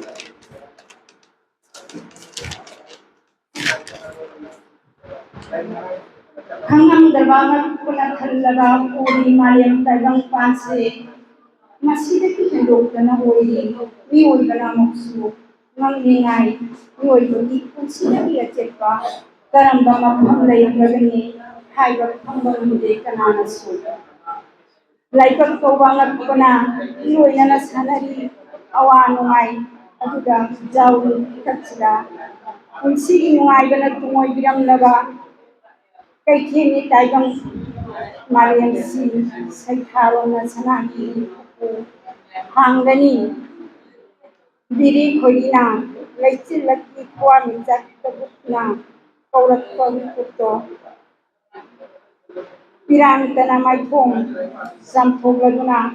ꯃꯤꯀꯞ ꯄꯥꯡꯊꯣꯛꯂꯛꯀꯅꯤ ꯂꯨꯕꯥꯛꯅꯨꯡꯗ ꯄꯥꯏꯁꯤꯜꯂꯛꯄ ꯄꯨꯡꯖꯥꯗꯣ ꯂꯣꯏꯈꯤ ꯄꯨꯟꯁꯤꯒꯤ ꯈꯣꯡꯆꯠ ꯃꯇꯥꯡꯁꯤꯗ ꯁꯦꯔꯦꯡ ꯂꯣꯏꯁꯤꯟꯖꯔꯤ ꯄꯨꯝꯅꯃꯛꯄꯨ ꯑꯃꯨꯛꯀ ꯍꯟꯅ ꯏꯀꯥꯏ ꯈꯨꯝꯅꯖꯕ ꯂꯣꯏꯅꯅ ꯊꯥꯒꯠꯆꯔꯤ ꯃꯊꯪꯁꯤꯒꯤ ꯃꯣꯗꯦꯔꯦꯇꯔꯒꯤ ꯋꯥꯔꯛ ꯄꯤꯅꯕ ꯅꯤꯡꯁꯤꯡꯖꯔꯤ ꯁꯩꯔꯦꯡ ꯂꯥꯏꯔꯤꯛ ꯐꯣꯡꯕꯒ ꯃꯔꯤ ꯂꯩꯅꯅ ꯄꯥꯡꯊꯣꯛꯄ ꯁꯩꯔꯦꯡ ꯁꯩꯕꯤꯖꯕꯒꯤ ꯊꯧꯔꯝ ꯑꯁꯤꯗ ꯀꯕꯤ 19ꯅ ꯁꯔꯨꯛ ꯌꯥꯈꯤ ꯍꯥꯏꯔꯤꯕ ꯀꯕꯤꯁꯤꯡ ꯑꯁꯤꯅ ꯃꯁꯥ ꯃꯁꯥꯅ ꯏꯕ ꯁꯩꯔꯦꯡꯁꯤꯡ ꯄꯥꯊꯣꯛꯈꯤ ꯑꯗꯨꯒ ꯋꯥꯔꯤ ꯃꯆꯥ ꯑꯅꯤ ꯑꯃꯁꯨ ꯄꯥꯊꯣꯛꯈꯤ ꯑꯗꯣ ꯍꯧꯖꯤꯛ ꯁꯩꯔꯦꯡ ꯀꯕꯤ 19ꯒꯤ ꯇꯣꯉꯥꯟ ꯇꯣꯉꯥꯟꯅ ꯁꯩꯔꯦꯡ ꯈꯨꯗꯤꯡꯒꯤ ꯋꯥꯔꯣꯜ ꯊꯝꯕ ꯇꯥꯔꯒꯗꯤ ꯃꯇꯝꯁꯤ ꯌꯥꯝꯅ ꯊꯦꯡꯈ꯭ꯔꯕꯅꯤꯅ ꯑꯩ ꯁꯨꯝ ꯁꯨꯞꯆꯤꯟꯖꯔꯒ ꯑꯩꯒꯤ ꯑꯣꯏꯕ ꯋꯥꯔꯣꯜ ꯈꯔ ꯁꯝꯂꯞꯅ ꯊꯝꯖꯒꯦ ꯑꯩꯈꯣꯏ ꯀꯕꯤꯁꯤꯡ ꯑꯁꯤꯒꯤ ꯃꯅꯨꯡꯗ ꯑꯩꯈꯣꯏꯒꯤ ꯑꯩꯕꯨ ꯈꯨꯠ ꯄꯥꯏꯗꯨꯅ ꯇꯥꯛꯄꯤꯔꯛꯄ ꯑꯣꯖꯥ ꯇꯦꯝꯅꯥꯝꯒꯤ ꯃꯅꯤ ꯏꯌꯥꯝꯕ ꯅꯨꯡꯗꯝ ꯁꯇꯤꯁ ꯃꯥꯒꯤ ꯋꯥꯔꯤ ꯃꯆꯥ ꯌꯥꯎꯏ ꯑꯗꯨꯒ ꯑꯣꯖꯥ ꯉꯥꯉꯣꯝ ꯕꯁꯟꯇ ꯀꯨꯃꯥꯔ नचिंबा जिरीबामदगी लेंबिरक्पा इति मरुप शरद थोकचोम इचे मलैया दगी अखोय थोकचोम अंजना इचे दगी जिरीबामदगी लेंबिरक्पा मरुप जॉय कुमार इस्लामबा जॉय शंकर इस्लाम अदगी जी अखोय कनोगी इयाम्बा बाबातोन की सेरेंग से याम फजकी इयाम्बा की सेरेंग अदो सेरेंग सिंह असी हमलोगना अखोई इचे जयंती की सेरेंग थवाई असिदा पुंसी खोंगचत यकप सेरेंगनी अदुगो ओजा मनी की धर्म की मिंगदा हौजिक अमग अमग नुसिनरकबा कांगलुप ग्रुप मसेल चाइना रखबा नुसिनदबा सैथारगा ओलोइदा कोई मसेल अमतनी कोई नुसिनना चानचिनना हिबिनसे हाइबा दुगुंबा मेसेज पिबा सेरेंगनी अजय अदुगा कोई ओकम जयमालागी सेरेंग सानरमगे हिमालयबाकु थागतपुनि इबा सेरेंगनी इसा इसाना तोफम थोकपसिंग अदु हिमालयबाकी याइफनबगी दमक कोई थौदाम पांथोक्सी हाइबा दुगुं मेसेज पिबा सेरेंगनी तो मथंगदा कुलचंद्र आइगी नुपी हाइबा सेरेंग से एक्स्ट्रा मैरिटल अफेयर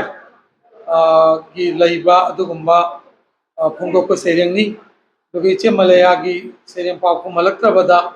हाइबसे को जकुरा दोर्द थोखिबा यामना मिहिंसा ओइरबा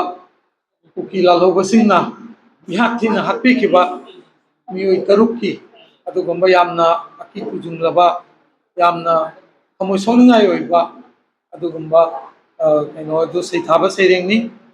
मथंगदा ओजा सीएस मोहन सिंह थौजाल पीना बिउ नमोमदा हाइबा सेरेंग सैथा निथोय सुरिबा नुपी मचा अमगी मागी अचीवमेंट सिंह मागी दु सैथाबुन इबा सेरेंग सिंगनी मथंगदा मेमचा चनु लौनंब चेकला हाइबा सिदा कोगी मरु ओइना मणिपुरदा कोई मपानदगी शांतिदास गोसाईना चटख्रम मतुंगदा कोगी इपा इपू गी लेरंबा कोगी सन्नबी कया मुथलगा अदुगुंबा सिंग अदु ओंथोकलगा मौंग मरिन हाइदे होंदोखिबगी अदुगुंबगी अदुगुंबा सैथाबा सेरेंगनी अदुदगी मथंगदा ओजा शिवराम की मिंगौ हाइबा सेरेंग असि महौसा नसु अखोय ओजा शिवराम से याम ह्यूमरस ओइबा अदुगुंबा राइटर अमनी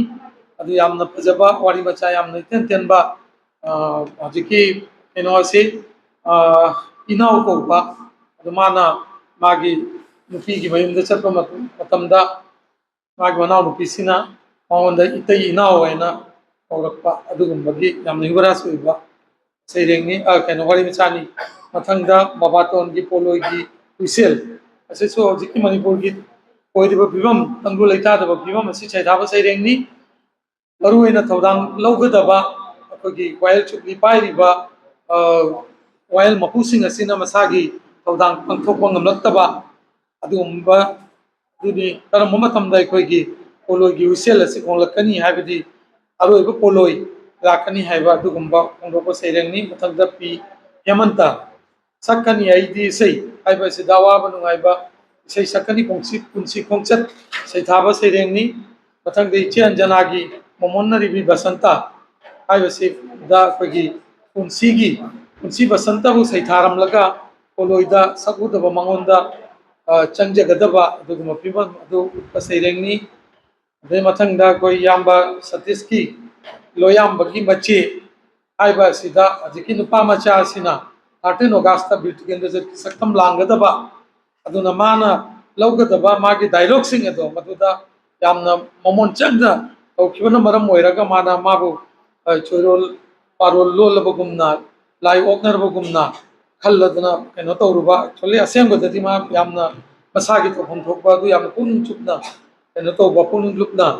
ꯄꯥꯡꯊꯣꯛꯄꯒꯤ ꯑꯗꯨꯒꯨꯝꯕ ꯌꯥꯝ ꯐꯖꯕ ꯋꯥꯔꯤ ꯃꯆꯥ ꯑꯃ ꯎꯠꯂꯝꯕꯅꯤ ꯃꯊꯪꯗ ꯍꯦꯔꯣꯖꯤꯠꯀꯤ ꯃꯍꯥꯔꯥꯅꯤ ꯏꯟꯗꯨꯄ꯭ꯔꯚꯥꯒꯤ ꯊꯧꯗꯥꯡ ꯌꯥꯝ ꯑꯉꯥꯡ ꯑꯣꯏꯔꯤꯕ ꯀꯩꯅꯣꯅꯤ ꯍꯦꯔꯣꯖꯤꯠ ꯀꯁꯥꯔꯒꯤ ꯅꯤꯡꯊꯧ ꯑꯩꯈꯣꯏꯒꯤ ꯅꯤꯡꯊꯧꯒꯤ ꯃꯍꯥꯔꯥꯅꯤ ꯏꯟꯗꯨꯄ꯭ꯔꯚꯥꯕꯨ ꯁꯩꯊꯥꯕ ꯁꯩꯔꯦꯡꯅꯤ ꯃꯊꯪꯗ ꯑꯦꯜ ꯁꯨꯅꯤꯇꯥ ꯏꯉꯥ ꯅꯣꯡꯖꯨꯅ ꯂꯥꯛꯂꯕꯗ ꯏꯉꯥ ꯅꯣꯡꯖꯨꯅ ꯄꯨꯔꯛꯄ ꯑꯍꯣꯡꯕꯁꯤꯡ ꯑꯗꯨꯅ ꯃꯔꯝ ꯑꯣꯏꯔꯒ ꯏꯀꯪ ꯊꯥꯗ ꯋꯥꯅꯔꯨꯕ ꯀꯌꯥ ꯑꯗꯨ ꯉꯁꯥꯏ ꯑꯋꯥꯕ ꯀꯌꯥ ꯀꯣꯛꯄ ꯑꯗꯨꯒꯨꯝꯕ ꯁꯩꯊꯥꯕ ꯁꯩꯔꯦꯡꯅꯤ ꯂꯥꯏꯁ꯭ꯔꯝ ꯄꯨꯟꯁꯤꯕꯒꯤ ꯋꯥꯈꯜ ꯂꯩꯀꯣꯜ ꯍꯥꯏꯕ ꯑꯁꯤꯗ ꯃꯍꯧꯁꯥꯒꯤ ꯐꯖꯕ ꯁꯩꯊꯥꯕ ꯁꯩꯔꯦꯡꯅꯤ ꯏꯃꯥ ꯂꯩꯕꯥꯛꯀꯤ ꯐꯖꯕꯁꯤꯡ ꯑꯗꯨ ꯌꯥꯝꯅ ꯐꯖꯅ ꯎꯠꯂꯝꯃꯤ ꯃꯊꯪꯗ ꯑꯦ ꯁꯨꯁꯤꯂꯥ ꯋꯥꯖꯔꯤꯅꯦ ꯑꯩꯁꯨ ꯅꯪꯒꯤꯗꯃꯛ ꯍꯥꯏꯕꯁꯤꯗ ꯃꯅꯤꯄꯨꯔꯒꯤ ꯑꯣꯏꯔꯤꯕ ꯇꯪꯗꯨ ꯂꯩꯇꯥꯗꯕ ꯐꯤꯕꯝ ꯑꯁꯤꯒꯤ ꯅꯨꯡꯅꯥꯡꯕ ꯐꯤꯕꯝ ꯑꯗꯨ ꯎꯠꯄ ꯁꯩꯔꯦꯡꯅꯤ ꯃꯊꯪꯗ ꯏꯌꯥꯝꯕ ꯁꯤ ꯑꯦꯁ ꯏꯕꯣꯕꯤꯁꯛꯀꯤ ꯈꯟꯊꯔꯁꯤ ꯑꯩꯈꯣꯏ ꯍꯥꯏꯕ ꯑꯁꯤꯁꯨ ꯑꯩꯈꯣꯏꯒꯤ ꯃꯑꯣꯡ ꯃꯔꯤꯟ ꯅꯥꯏꯔꯛꯇꯕ ꯁꯤꯡ ꯑꯁꯤꯕꯨ ꯀꯔꯦꯝꯅꯗꯨꯅ ꯏꯕ ꯁꯩꯔꯦꯡꯅꯤ ꯑꯩꯈꯣꯏꯒꯤ ꯗ꯭ꯔꯒꯁ ꯌꯨꯅꯆꯤꯡꯕ ꯑꯁꯤ ꯌꯥꯝꯅ ꯃꯔꯥꯡ ꯀꯥꯏꯅ ꯑꯩꯈꯣꯏ ꯆꯥꯕ ꯊꯛꯄ ꯇꯧꯔꯛꯄ ꯑꯁꯤ ꯃꯁꯤ ꯑꯍꯣꯡꯕ ꯂꯥꯛꯂꯕ꯭ꯔꯥ ꯍꯥꯏꯅ ꯃꯁꯤꯗ ꯀꯔꯦꯝꯅꯅ ꯍꯪꯕ ꯋꯥꯍꯪ ꯌꯥꯎꯔꯤ ꯃꯊꯪꯗ ꯖꯣꯏ ꯁꯪꯀꯔ ꯏꯁꯂꯥꯝꯕꯒꯤ ꯅꯤꯡꯁꯤꯡꯕ ꯅꯨꯡꯁꯤꯅ ꯅꯤꯡꯁꯤꯡꯂꯛꯄ ꯁꯩꯔꯦꯡꯅꯤ ꯍꯧꯈ꯭ꯔꯕꯕꯨ ꯑꯗꯨꯒꯨꯝꯕ ꯁꯩꯔꯦꯡꯅꯤ ꯐꯖꯅ ꯐꯣꯡꯗꯣꯛꯄ ꯁꯩꯔꯦꯡꯅꯤ ꯑꯗꯒꯤ ꯃꯊꯪꯗ ꯁꯔꯠ ꯀꯣꯛꯆꯣꯡꯒꯤ ꯃꯥꯅ ꯀꯣꯟꯁꯤꯜꯂꯛꯄꯗ ꯍꯥꯏꯕꯁꯤ ꯄꯨꯟꯁꯤ ꯅꯨꯃꯤꯠꯅ ꯇꯥꯔꯝꯗꯥꯏꯒꯤ ꯑꯗꯨꯒꯨꯝꯕ ꯁꯛꯇꯝ ꯑꯗꯨ ꯌꯦꯛꯄ ꯁꯩꯔꯦꯡꯅꯤ ꯑꯗꯨꯒ ꯍꯧꯈ꯭ꯔꯕꯕꯨ ꯌꯥꯝꯅ ꯅꯨꯡꯁꯤꯅ ꯄꯨꯛꯅꯤꯡ ꯅꯨꯡꯁꯤꯅ ꯌꯦꯡꯂꯛꯄ ꯑꯗꯨꯒꯨꯝꯕ ꯂꯣꯏꯔꯝꯗꯥꯏ ꯄꯨꯟꯁꯤꯒꯤ ꯈꯣꯡꯆꯠ ꯑꯗꯨꯕꯨ ꯌꯥꯝ ꯐꯖꯅ ꯌꯦꯛꯄ ꯁꯩꯔꯦꯡꯅꯤ ꯃꯊꯪꯗ ꯏꯆꯦ W ꯕꯤꯗ꯭ꯌꯥꯄꯇꯤꯒꯤ ꯉꯥꯏꯔꯤ ꯂꯣꯏꯅ ꯍꯥꯏꯕꯁꯤꯗ ꯁꯤꯕ ꯉꯥꯏꯔꯤꯕꯅꯤ ꯑꯩꯈꯣꯏ ꯄꯨꯟꯅ ꯍꯥꯏꯕꯁꯤ ꯑꯁꯤ ꯐꯣꯡꯗꯣꯛꯄ ꯁꯩꯔꯦꯡꯅꯤ ꯃꯊꯪꯗ ꯑꯦꯜ ꯁꯣꯔꯣꯖꯤꯅꯤꯒꯤ ꯆꯅꯨꯔꯥꯁꯤꯡꯒꯤ ꯇꯣꯝꯊꯤꯟ ꯍꯥꯏꯕꯁꯤꯗ ꯑꯩꯈꯣꯏ ꯁꯤꯇꯥ ꯁꯥꯕꯤꯇ꯭ꯔꯤꯅꯆꯤꯡꯕ ꯆꯅꯨꯔꯥꯁꯤꯡꯕꯨ ꯃꯈꯣꯏꯒꯤ ꯃꯇꯤꯛ ꯃꯒꯨꯟꯕꯨ ꯁꯩꯊꯥꯗꯨꯅ ꯏꯕ ꯁꯩꯔꯦꯡꯁꯤꯡꯅꯤ ꯅꯨꯄꯤ ꯑꯣꯏꯕꯤꯁꯤꯡꯒꯤ ꯊꯧꯅꯥ ꯂꯤꯡꯖꯦꯜꯕꯨ ꯃꯊꯪꯗ ꯏꯆꯦ ꯙꯤꯔꯥꯔꯥꯅꯤꯒꯤ ꯁꯩꯔꯦꯡ ꯑꯩꯒꯤ ꯑꯁꯦꯡꯕ ꯃꯔꯨꯞ ꯑꯁꯤꯗ ꯄꯂꯦꯝ ꯏꯃꯥꯅ ꯑꯁꯦꯡꯕ ꯃꯔꯨꯞꯅꯤ ꯍꯥꯏꯕꯗꯨ ꯑꯗꯨ ꯃꯁꯤꯗ ꯃꯌꯦꯛ ꯁꯦꯡꯅ ꯌꯦꯛꯇꯨꯅ ꯄꯥꯛꯄ ꯁꯩꯔꯦꯡꯅꯤ ꯑꯗꯨꯒ ꯑꯦꯁ ꯄ꯭ꯔꯦꯃꯥꯟꯄꯇꯤꯒꯤ ꯏꯉꯥ ꯏꯉꯦꯟ ꯍꯥꯏꯕꯁꯤꯗ ꯑꯩꯈꯣꯏꯒꯤ ꯏꯉꯥ ꯏꯉꯦꯟ ꯊꯥ ꯑꯁꯤ ꯂꯥꯛꯄꯗ ꯑꯩꯈꯣꯏꯒꯤ ꯁꯅꯥꯃꯍꯤꯗꯨ ꯈꯨꯔꯨꯝꯖꯕ ꯌꯥꯏꯐ ꯅꯤꯖꯕ ꯔꯊ ꯖꯇ꯭ꯔ ꯂꯥꯛꯄ ꯑꯁꯤꯅꯆꯤꯡꯕ ꯑꯁꯤ ꯐꯣꯡꯗꯣꯛꯄ ꯁꯩꯔꯦꯡꯅꯤ ꯑꯗꯨꯒ ꯑꯩꯈꯣꯏ ꯃꯦꯗꯥꯝ ꯉꯥꯉꯣꯝ ꯄꯨꯔꯅꯖꯇꯤꯒꯤ ꯋꯥꯔꯤ ꯃꯆꯥꯁꯤ ꯌꯥꯝ ꯐꯖꯩ ꯒ꯭ꯌꯥꯟ ꯇꯥꯈ꯭ꯔꯕ ꯌꯨ ꯉꯥꯎꯕ ꯍꯥꯏꯕꯁꯤ ꯂꯥꯏꯔꯤꯛ ꯂꯥꯏꯁꯨ ꯍꯩꯔꯕ ꯄ꯭ꯔꯣꯐꯦꯁꯔ ꯑꯣꯏꯕ ꯑꯃꯒꯤ ꯋꯥꯔꯤꯅꯤ ꯑꯗꯨꯕꯨ ꯃꯍꯥꯛ ꯑꯩꯈꯣꯏꯒꯤ ꯕꯦꯕꯥꯔꯅꯆꯤꯡꯕ ꯑꯗꯨꯒꯨꯝꯕꯗꯨꯗꯤ ꯀꯥꯏꯗꯦ ꯃꯌꯥꯝꯕꯅ ꯈꯨꯄꯥꯛꯅ ꯊꯥꯗꯨꯅ ꯋꯥꯔꯛꯄꯗ ꯃꯥ ꯐꯖꯅ ꯃꯥ ꯑꯦꯛꯁꯦꯞ ꯇꯧꯏ ꯑꯗꯨꯒꯨꯝꯕ ꯌꯥꯝꯅ ꯃꯦꯁꯦꯖ ꯄꯤꯕ ꯐꯖꯕ ꯃꯦꯁꯦꯖ ꯄꯤꯕ ꯀꯩꯅꯣꯅꯤ ꯋꯥꯔꯤ ꯃꯆꯥꯅꯤ ꯑꯗꯒꯤ ꯑꯦꯝ ꯁꯕꯤꯇꯥꯒꯤ ꯅꯤꯡꯈꯥꯏꯔꯕ ꯆꯦꯛꯄꯜ ꯃꯅꯤꯄꯨꯔꯒꯤ ꯍꯧꯖꯤꯛ ꯇꯪꯗꯨ ꯂꯩꯇꯥꯗꯕ ꯐꯤꯕꯝ ꯃꯑꯣꯡ ꯃꯔꯤꯟ ꯅꯥꯏꯗꯕ ꯑꯁꯤꯒꯨꯝꯕ ꯐꯤꯕꯝ ꯑꯁꯤꯕꯨ ꯌꯦꯛꯄ ꯁꯩꯔꯦꯡꯅꯤ ꯑꯗꯨꯒ ꯁꯤ ꯑꯩꯆ ꯕꯤꯗꯤꯠ ꯀꯨꯃꯥꯔꯒꯤ ꯁꯩꯔꯦꯡ ꯅꯪ ꯌꯥꯏꯐꯕꯇ ꯑꯣꯏꯌꯨ ꯃꯁꯤꯗ ꯑꯩꯈꯣꯏ ꯅꯨꯡꯁꯤ ꯆꯥꯟꯅꯅ ꯂꯩꯃꯤꯟꯅꯁꯤ ꯍꯤꯡꯃꯤꯟꯅꯁꯤ ꯍꯥꯏꯕ ꯑꯗꯨꯒꯨꯝꯕ ꯃꯦꯁꯦꯖ ꯄꯤꯕ ꯁꯩꯔꯦꯡꯅꯤ ꯑꯗꯨꯒ ꯏꯔꯣꯏ ꯂꯣꯏꯕꯗ ꯑꯩꯈꯣꯏ ꯏꯆꯦꯒꯤ ꯂꯣꯏꯈꯤꯅꯤ ꯄꯨꯟꯁꯤꯒꯤ ꯈꯣꯡꯆꯠ ꯍꯥꯏꯕꯁꯤ ꯃꯁꯤꯗ ꯑꯩꯈꯣꯏꯅ ꯑꯩꯈꯣꯏꯒꯤ ꯅꯤꯡꯁꯤꯡꯕ ꯑꯩꯈꯣꯏꯒꯤ ꯄꯨꯟꯁꯤꯒꯤ ꯊꯧꯗꯥꯏ ꯊꯧꯔꯝ ꯃꯌꯥꯝ ꯑꯁꯤꯕꯨ ꯅꯤꯡꯁꯤꯡꯂꯒ ꯑꯩꯈꯣꯏꯒꯤ ꯄꯨꯟꯁꯤꯒꯤ ꯈꯣꯡꯆꯠ ꯑꯁꯤ ꯅꯣꯡꯃꯗꯤ ꯂꯣꯏꯈꯤꯅꯤ ꯍꯥꯏꯕ ꯑꯗꯨꯒꯨꯝꯕ ꯃꯦꯁꯦꯖ ꯑꯗꯨ ꯊꯝꯂꯝꯕ ꯁꯩꯔꯦꯡꯅꯤ ꯉꯁꯤꯒꯤ ꯊꯧꯔꯝ ꯑꯁꯤꯗ ꯌꯥꯝꯅ ꯃꯁꯤꯡ ꯌꯥꯝꯅ ꯀꯕꯤ 19ꯅ ꯁꯔꯨꯛ ꯌꯥꯗꯨꯅ ꯄꯥꯡꯊꯣꯛꯄ ꯀꯕꯤ ꯁꯦꯃꯦꯂꯟ ꯁꯩꯔꯦꯡ ꯁꯟꯒꯨꯟ ꯁꯩꯗꯤꯟꯅꯕꯒꯤ ꯊꯧꯔꯝ ꯑꯁꯤ ꯌꯥꯝꯅ ꯃꯄꯨꯡ ꯐꯥꯕ ꯑꯃ ꯑꯣꯏꯈꯤ ꯍꯥꯏꯅ ꯑꯩꯅ ꯂꯧꯖꯩ ꯑꯩꯈꯣꯏ ꯃꯥꯡꯗ ꯂꯦꯡꯁꯤꯟꯕꯤꯔꯤꯕ ꯑꯩꯈꯣꯏꯒꯤ ꯑꯣꯖꯥꯁꯤꯡꯅꯁꯨ ꯑꯗꯨꯃꯥꯏꯅ ꯂꯧꯕꯤꯔꯝꯒꯅꯤ ꯍꯥꯏꯅ ꯈꯜꯂꯤ ꯃꯁꯤꯒ ꯂꯣꯏꯅꯅ ꯑꯩꯉꯣꯟꯗ ꯐꯥꯎꯔꯛꯄ ꯃꯇꯝꯅ ꯈꯨꯌꯧꯅꯕꯅ ꯌꯥꯝꯅ ꯇꯦꯟꯇꯛꯅ ꯊꯝꯖꯕ वारोल सिसु मतंग सिसु लोइसिंजरे पुनः भागचे